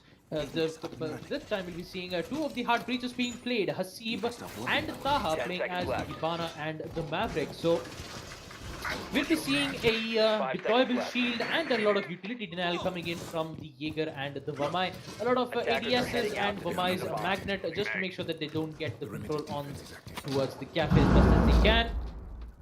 And with that, we're seeing QB going up for a spawn kill yet again. We actually did see him quite previously. He actually went for a spawn kill on the drug lab window, in which actually he got 1 kill, and he just got traded out immediately from the Ash. That we don't even know of just yet, but he will immediately he won't be able to go for it yet again. And he actually gives the holding duties to none other than Jora playing as the Jaeger. His R4C carbine is quite a devastating weapon. No matter if it's long or short range. You're going to be seeing a drone coming in. Ninja Freak, he's going to be detecting that there is the Kepkan's EDD being placed on a particular place, so he has to immediately take it out. But look at that, Taha with the headshot. start and immediately taking out Firefly, and that's an important operator indeed. And we're going to be seeing Jackal tracking the footprints of Kipcan as Baker is going to be making his own plays, taking out Silence. There's already 2 of the GSG9 brothers down. And already 2 players down on the side of Team Monka as Mercenaries still, they are actually quite getting on top of form. The only problem is they need to get control on the side. So we're going to be seeing a breach torch being used on the side of Team Mercenaries. Maverick opening up a small circle so that he can be able to throw a nade. A flashbangs to exhaust any ADS is being thrown out. Second nade comes in but won't be able to find a connect. But I believe he can be, he actually took out some of the bandit charges being placed as we're going to be seeing a C4 being tossed. That is, it won't be able to connect. And just like that, the walls of initiation room will be opened and they are actually quite ready to go for the plant. The only problem is they have a lot of operators holding an unexpected angles that the defenders might be able to take out the teams of Mercenaries. So one little flank from the attackers, and just like I said, that one little flank from Hasib taking out QB actually gives them the opportunity to push on the side. Lusty Boy, well, Lusty Boy is the only operator left. Hasib with the another kill. Look at that, EDD to confirm the kill against Taha. Lusty Boy all by himself with only a deployable shield as a cover, as we'll be seeing Ninja Freak planting the diffuser on the bunk room, which gives a post-man situation coming in, a 1-4 post-man situation, as we'll be seeing Lusty Boy taking out MI7, the only 3 operators remaining. But here comes a push from Maker himself as Lusty Boy meets his Maker. Mercenaries winning round 10 on second floor bunk, and they are going to match point. It's going to be really interesting to see. Will we able to see Monka S putting this match on overtime, or will we be able to see Team Mercenaries winning against Team Monka S on map Theme Park? We actually get to see it on this specific round. Match point. More than just this specific round, Baba, we're going to find out in the next 5 minutes whether or not we're going to be moving to round 12, or is this going to be the finisher right here from Mercenaries. It was a struggle. They lost a couple of rounds to Monka S, but they finally taken the match point, buckling up on the attack exactly as I said, and the switch site to bunk was exactly what they needed apparently, because the side of Monka S faltered just a bit too much on that defense. First floor armory and throne room is in play right here, and it should be pretty interesting to see how they go about this defense. Defenders, protect your bombs from being defused by attackers. Writing down the information, excuse me, and I'm done. So some banter in the altar coming in from the side of Monka S and Mercenaries. You know, they love to do this as it goes. You want to make sure that at the end of the day, even if it is a competitive game, there's friendly vibes in the chat. No hard feelings between, because it is still a video game. You know, there's a certain level of fun that goes in, even in competitive Rainbow Six. Something that I hold pretty close to my own heart. You know, if you're not having fun while playing a video game, then what's the point in playing the video game, even if it is competitively or not? As right now, we are going to be going into the match point round. The first of maybe not. We have round 11 at hand to figure that out. Jora using the Valkyrie camera. I don't think that was a throw that he wanted to make, albeit where did that Valcam even go? Don't get to see it. Oh, he's actually right there on the blocked off stairs of Dragon, but it seems gonna find QB. Hello! What just happened right there? QB! He dropped early. The Doc going for the spawn peak gonna be taken off the board, and you could just see Silence Jora. He saw his friendly go down. He panicked for a second, and he had to rotate before he makes another play. He's back up on the Dragon stairs right now, of course, as there's an IQ dropping in through the breach on the roof towards the castle entrance. Bomb located by attackers. Castle himself, of course, putting down the barricades towards the side of sight. That's the Blue Barrel's split entryway that he's just barricaded off. Hasib, he's in a dangerous position right now. MI7 could find the... Not quite. He would have found the Valkyrie had he been out there earlier, but a one-tap comes in. Hello, Ninja Freak is off the board. And that's the Jackal down on the hatch. He lost the contest vertically. And that's a pretty big drop right there from the side of Monka S. Ninja Freak's Jackal has the potential to be very, very, very difficult to deal with. and that's why Jora taking that peek was, well, while ill-advised, still, you know, it's a vertical angle that you don't want to challenge. Firefly's going to find Maker. Meanwhile, that's another big drop right there as MI7's going to finally take down Jora. Refrag for the kill onto Ninja Freak from earlier. It's a 3 versus 3 going into minute 30 into the round. Mercenaries have plenty of time to make this happen, but Firefly is not going to make sure that they don't get to settle. Taha is off the board, and the Bandit running around the first floor has gotten a couple of pretty important kills, leaving MI7 and Hasib the last two standing in this round. It is still the match point round. They could still make it out of this alive. All they have to do is be careful on when and where they make the push happen. Hasib is still a heart breacher. He's still alive. He could definitely get the hatch breaking done, excuse me. But, you know, it's down to their decision. Actually, he will be going for the hatch breach right there. The heart breach being done on the split entryway. Maybe not the best heart breach in the world, but that opens up an angle, a potential angle, at the very least a distraction for the side of Monka to deal with. Breach charges are going out to find some more vertical lines of sight. Vertical lines of sight, as Firefly is actually contesting that vertically as well. As a heart breach is going to come in, but he's going to get tricked out. There you go. Hasib is going to look on very, very sad as the Bandit will successfully trick him out. And, you know, there was a strip of those Excalibur fellas that were still remaining, and that's a line of sight at best, but, you know, it's a risky line of sight regardless. Less than 20 seconds remain for the side of these operators as the drop-in is here, but Almutaline finds one. Will he find another one? Yes, he will. The Hibana, unfortunately, missing a few too many shots as Sean will take those kills any day of the week. He finds one on the drop, and he finds one post-drop. And he drops both of them to the ground as round 11 goes to the side of Monka S. We are here on round 12 on this map. And the round 12, of course, means that it's the round of ones. That is, one round for the side of MRCZ to win, one round for the side of Monka S to push for overtime. As you can see with the scoreboard right here, 12 and 10 to Firefly and QB, they've pulled something fantastic today, while Taha's on 13 for his team, definitely vying for that MVP position. But, you know, whether or not he will get that is going to be decided by our stat keepers at the end of the match. As right now, the round of ones is in. Babagusta, mic is yours. Well, thank you, Jack. We're going to be seeing Mercenaries on match point. And looks like Team Monka S is they're not just leaving them get that win Attackers that need to easily. locate I'm and defuse Lion, as many aka bombs as they Ishan, can. making those wonderful plays, taking those two of those important operators who are actually just dropped down from the hatch, giving them the win that they need, but they still need that one more win to put this match to overtime. Will it happen, or will Mercenaries steal that win off? Match point, and the pressure is on for both of those teams, and I hope QB won't be able to get that, you know, won't be able to get picked off quite early, just like we actually saw on the previous round, playing as the dog with the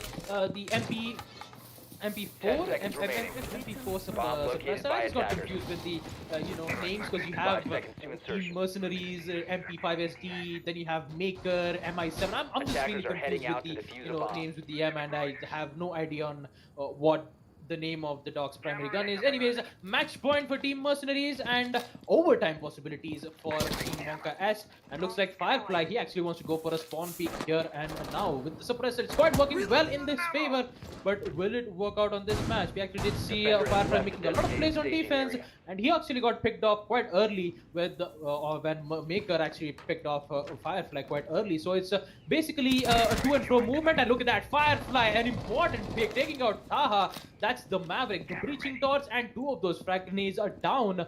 And looks like Mercenaries is not having. Basically, they are a pissed off. They actually want to get this win as bad as they can, but Team Monka, as they are using any little strategies at their textbook in their disposal to hopefully to take out Mercenaries as best as they can. Look at this angle being made, a deployable shield and a lot of angles of sight through the cash room to the hallways. I believe that's on the waiting room, I believe, to make sure that they won't be able to, they need to be careful on two of the angles if they try to get in on the side of the officers. Hasib entering in the balcony of cash, still has no intel on where exactly the operators is, as he's going to be throwing a flashbang to make sure if there is any ADSs or I would say a magnet system being thrown out. And look at that, the confirmation will eventually come in as he's going to be throwing 3 of those flashbangs, and using it out with the breaching charge. Eventually takes out the flashbang, but Hasib on the other hand takes out Jora, an important operator indeed, as the mute is off the board. The C4, SMG-11 and a devastating shotgun off the board. Maker still doesn't have a lot of HP left as Lashiba is holding an angle right from the hallways. We're going to be seeing Hasib with the Excaro spellets opening up the cash wall. It is now or never for Team Monka has to make a play, and looks like QB is already in it. He's going to take out the MI7, and yes, he will. The Scorpion at his disposal. QB finding the weakness, taking out MI7, and now he needs to be careful on Ninja Freak while he's holding an angle on the windows of the Dragon Stairs balcony, or I would like to call it as the cash balcony, but you know, it's actually kind of similar to it. But look at that, Ninja Freak, he's going to take out QB, and Maker taking out Firefly. This looks like possibilities for mercenaries, and look at that, they actually did not work it out. Lusty Boy and I move to Lion, they're going to team up together, taking out all of the operators on the side of Team Mercenaries. A quick finish, and that round 12 goes in the favor of Team Monka S. And Jack, you know what time it is. I do indeed, Baba Gusta. Ladies and gentlemen, are you ready to rumble? Overtime is in play, and it's a very exciting one, as round 13 is going to be a very exciting one between both of these teams. Monka S versus Mercenaries is up, and not only up, it is a big one indeed. 6-6 is the scoreline, and we just saw Monka S pull off a fantastic end round play right there onto the side of Mercenaries. Mercs, unfortunately, did not come prepared enough for that defensive play from the side of Monka S. First floor armory and throne is the site of choice once again on the overtime round from the side of Monka S, ladies and gentlemen, on the defense here on the map of Theme Park, and it is definitely a very, very exciting one indeed. That's going to be a pretty interesting way to see, pretty interesting round to see how these teams are going to be bringing in, excuse me right there, how these teams are going to be bringing in, what changes they're going to be bringing in, and what plays are they going to be bringing in to this particular round, because it is now 2 rounds to victory regardless of who wins which. Because if Monkas wins this one and Mercenaries wins the next one, then it will go down to maximum overtime from the side of both these teams, and then one has to win and one will lose. That's the nature of the game right there. So, you know, they'll probably be trying to decide this as quick as possible, but neither of them want to give up. Monka S, they're looking strong right now. They've won the last 2 rounds against Mercenaries. Mercenaries post-roll stop have only won 2 rounds on the attack, ladies and gentlemen, while Monka S have won 4, which is a fantastic way to say that Monka S on the second half have done what Mercenaries did on the first half, which is take defense and dominate with it. Right now, Jora here on the Office Showers location, he's got to be careful of where he makes this play happen, how he goes for this push on to the offices, but no, he's being shot from the window right next to him, and he was unaware as Maker with the drones and the gun of the Ash will take that kill, start things off with the side of Mercenaries on the attack, giving them that early little advantage that they wanted to have for themselves. 5 versus 4 is the scoreline. QB holding down on the first floor showers, mind you, bathroom that is, as once again we've got Firefly and the Bandit roaming around the entirety of the map, and that one's gonna be a pretty big one right there. Ninja Freak, he's on the Jackal, he's scanning those footprints, but a C4 comes in as I move to line. Will happily take that man off the board. The Maverick goes down. It's a 4 versus 4. The equalizer is in, and Ashan with the beautiful play right there is going to leave it up to Firefly, give him the intel on where Maker is sitting. However, that's only one thing. Excuse me, that's only one operator down from the side of Mercenaries. There's 4 more to go, as more feet are going to be scanned. Ninja Freak doing what he does best with the Jackal, at the very least getting intel for now. The best part of it is when he gets to utilize that intel against the side of the defense. More shots are being fired as Firefly's going to find Maker in the meanwhile. The Bandit comes alive as the Jackal tracks are going to come in for him once again. But Monka S looks strong to take this round. There's only 50 seconds remaining. And now they need to get in. But Firefly's going to deny them once again. MI7 goes down. The C4's in. Will it find anybody? No, it won't. Ninja Freak and Aseeb have got to be very careful on how they make this play happen. They're looking to try and get some more hard breach done. The band is going to rush back into its site as the castle's footprints are going to be scanned, giving some intel to the side of the defenders. Here's Firefly once again. He will go down as the Hibana will happily take that kill, but there's the refrag instantly from the Pulse. And then it's all down to the last man standing. Ninja Freak, has he found one? He's found it down. He's found a double. He needs to find just one more. He doesn't have diffuser. Does he know where the Jaeger's coming in from? No, he does not. QB comes in and he will take the kill. The 1v1 is clutched. QB denies the clutch. And round 13 goes to the side of Monkas on first floor throne room. And Monkas are going to take overtime match point here on Theme Park. Ooh, this is intense indeed. Overtime match point, and currently Monka S gains the upper hand. And this time we're going to be seeing Monka S on attack. Seeing a team Mercenaries defending on Armory Throne Room as well. A great attempts coming in from Ninja Freak, taking out two of those important operators on the site. But however, he was too late, taking out QB the Jaeger, which gives Monka S putting it on overtime match point. So for Monka S, as I still remember on first floor Armory, we actually didn't know for the fact that Mercenaries on round 3 and actually on round 1 and round 4, when Monka S was defending on first floor Attackers Armory, need to locate and defuse as many bombs as they can. Actually 2 times in a row. So I believe Mercenaries can be able to win this specific site on, especially on attack. Hopefully we can be able to see Mercenaries putting this to overtime. So I'm really quite curious about what's going to happen down. I think the fact that it is quite an intense match indeed. Look at that scoreboard. Firefly with 15 kills and QB 12 kills. And if you see on the side of the team Mercenaries, Taha 13 kills and Maker with 11 kills. And this is round 14. Will you be able to see round 15? We'll get to know it in this match after we finish, after the countdown starts to 0. And there we have it. Action phase is in effect. A lot of intel operators being used on the side of Mercenaries. Because this will be fun. We have Mercenaries with the evil eye cams, can be able to not only get intel, but also the lasers will be very effective for the attackers if they try to get in on the side and take them out. And looks like Silence, the Jora himself, is going to be opening up the walls on the side of the blue barrel room, or either on the maintenance. Only time will tell. And looks like the Silence has actually found what Clash is exactly doing. I believe he actually tried to hold an angle on the side of Hatch, where actually did see where Clash's location is. And Taha is actually with Ninja Freak, providing a lot of support, as Maker is all by himself on the hallway trying to contest Lusty Boy, who's apparently, he's going to be putting up a Claymore just to make sure he won't be able to go for a run out, because when it comes to Maker, or I would say QB, they're quite aggressive when it comes to going for that important run outs. And you're going to be a double duty coming in. And as Firefly and Lusty Boy, they're going to be making 2 cross angles just to make sure that they will be able to take out Maker. But sad to say that Maker has rotated back and he is safe for now. Well, never mind, he's not actually safe. Silence, the Jora, he's going to take out Maker. An important operator, the Jaeger, is off, and already Mercenaries is already in the danger zone. Jora is going to be opening up the walls on the side of Throne Room just to make sure that he can be able to gain an angle on the side of the Dragon Room, and hopefully the attackers might be able to take out any denials of utilities coming in, either from MI7 to the Electroclaws. Hopefully they can be able to open up the wall on the side of barrels, I believe.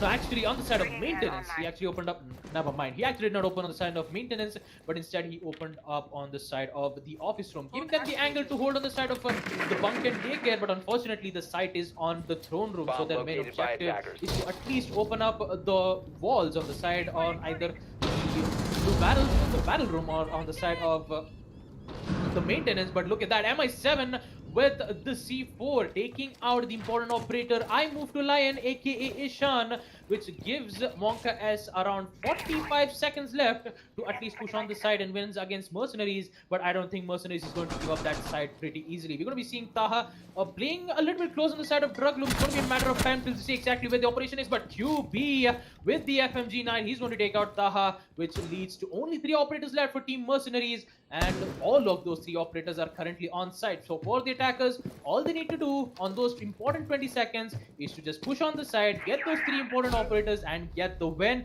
And looks like it is actually quite working out. QB taking out 15 Hasib. seconds left. This is basically it. Monka, as they have been waiting for this moment their entire life. And looks like there's only 2 players left. Time is running out. Mercury still has to do something. The diffuser is down, which leads to silence the only operator left. And look at that, boys. Silence. He's going to silence the entire team of Mercenaries, as they are going to win against Mercenaries on map Theme Park, proving that they are worthy on Division 1, defeating Union Gaming, defeating Team Mercenaries. And my god, this is such a wonderful match to see up against Jack. And it's really great to see how well that they're performing against, all the way from Division 3 on Season 3, mind you. This was the first time that they entered in on Division 1, and my god, they are putting up a hell of a fight here. Monka S getting 2 wins in that tournament season, as they are in the top of the leaderboards, defeating one of the greatest teams of all in the Indian subcontinent region, Team Mercenaries and Team Union Gaming.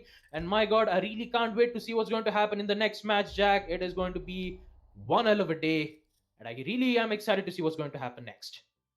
Absolutely well said right there, Baba Gusa. As we have a quick overview of what happened in the entirety of the day, Union Gaming versus TRN8 Valiance on the map of Villa. Union Gaming took that 8-7. Unfortunately, that game had to go offline right at the end due to power issues on our end, while Demas Force and Kira Esports, that happened offline, but Demas Force took Kira Esports by storm, 7-3 to them. Virtual 5 Esports versus Level 0 Esports. Level 0 coming in once again, bringing in what they were in the previous season, 7-3 to them. And finally, Monka S versus Mercenaries that we just got to see. Monka S winning on overtime, 8-6. And with that, ladies and gentlemen, it has been a fantastic day for Division 1. And thank you to everybody for joining us, as we will, of course, come back on Tuesday with Week 2. And it's going to be a very exciting second week indeed. Stay tuned, and good night. What's up, guys? Captain Arya from the Esports Club here with some pretty awesome news. Now, as you probably know, we've been running the WD Black TEC League for Rainbow Six Siege, powered by LG Ultragear, for the past few months. As we come into August with our final season of the league, we wanted to celebrate with you guys who have made this an amazing experience and an extremely successful esports event. We've teamed up with some of our favorite partners to give away an entire esports PC for one lucky viewer. Yes, one of you is going to take home a complete PC featuring some of these awesome parts. First up, we've got the LG Ultragear 27GL 650F gaming monitor, 27-inch, 144Hz, 1ms with an IPS panel to make sure you're at the top of your esports game without sacrificing picture quality. Then we've got an amazing lineup of accessories coming in from HyperX to make sure that you're always on top of your game. Cloud Stinger Core gaming headset.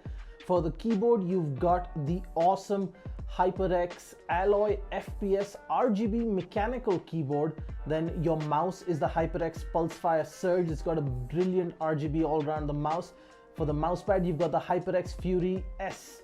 That is the speed edition of the extended mousepad. And then, of course, for your memory, you've got the HyperX Fury RGB RAM. You've got 16 gigs at 3400 megahertz. Next up, we've got the WD Blue SN550 NVMe SSD to make sure you're spending as little time loading and booting up and spend more time gaming. And then, of course, at the heart of this PC is the Ryzen 5 3600X CPU.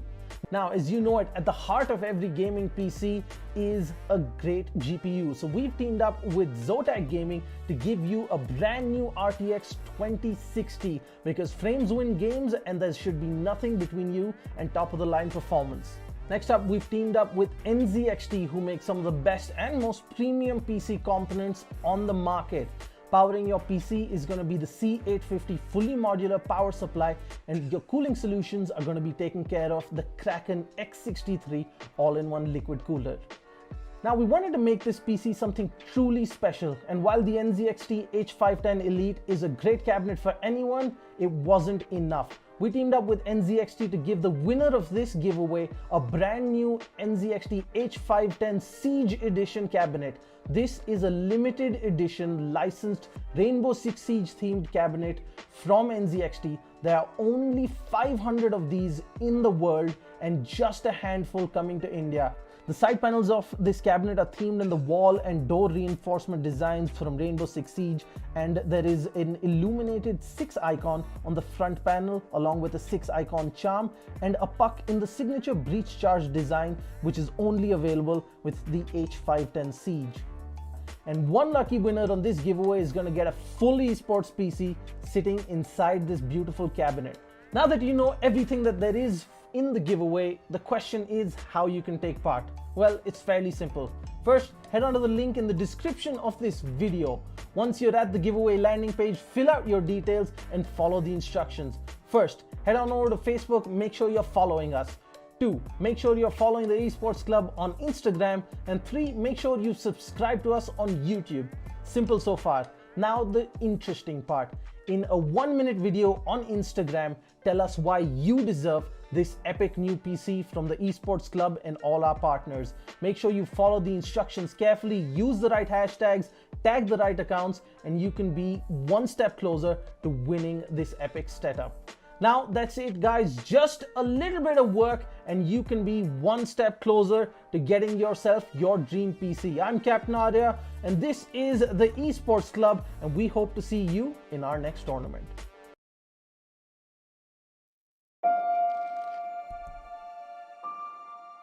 The moment of creation is a form of magic, where an off becomes an on, a 0 becomes a 1, then another, and another, until, deep in the complexity, you discover order, speed, reliability, power. Experience the WD Black NVMe SSD.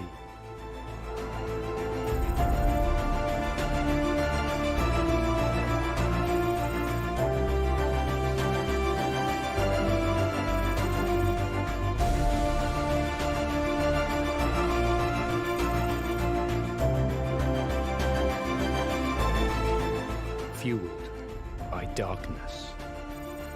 Level up to NVMe SSD performance.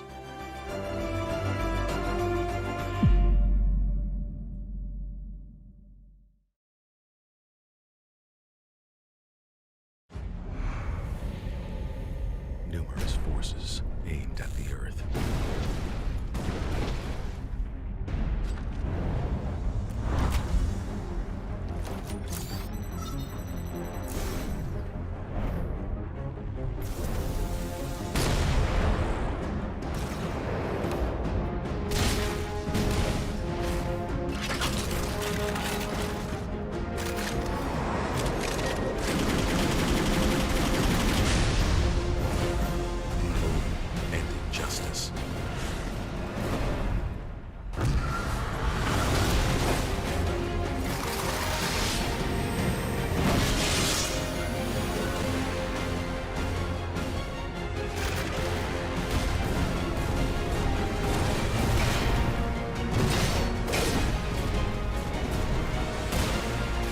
Let the glorious battle begin.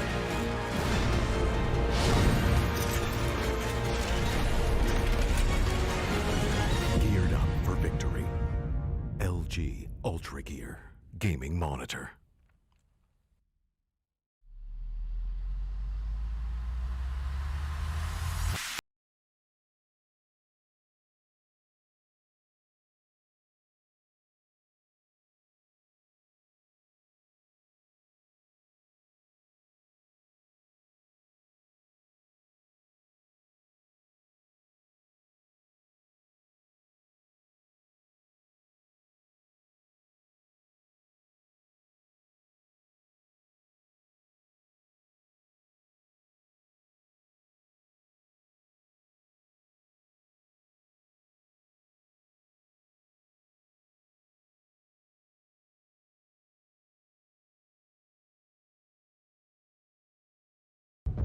Ready to breach.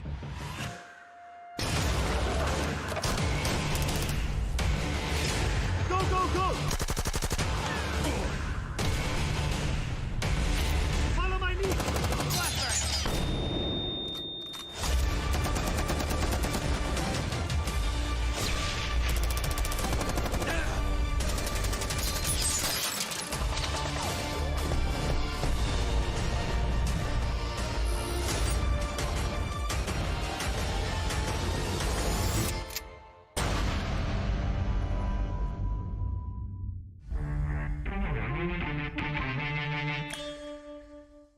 What's up guys, Captain Arya from the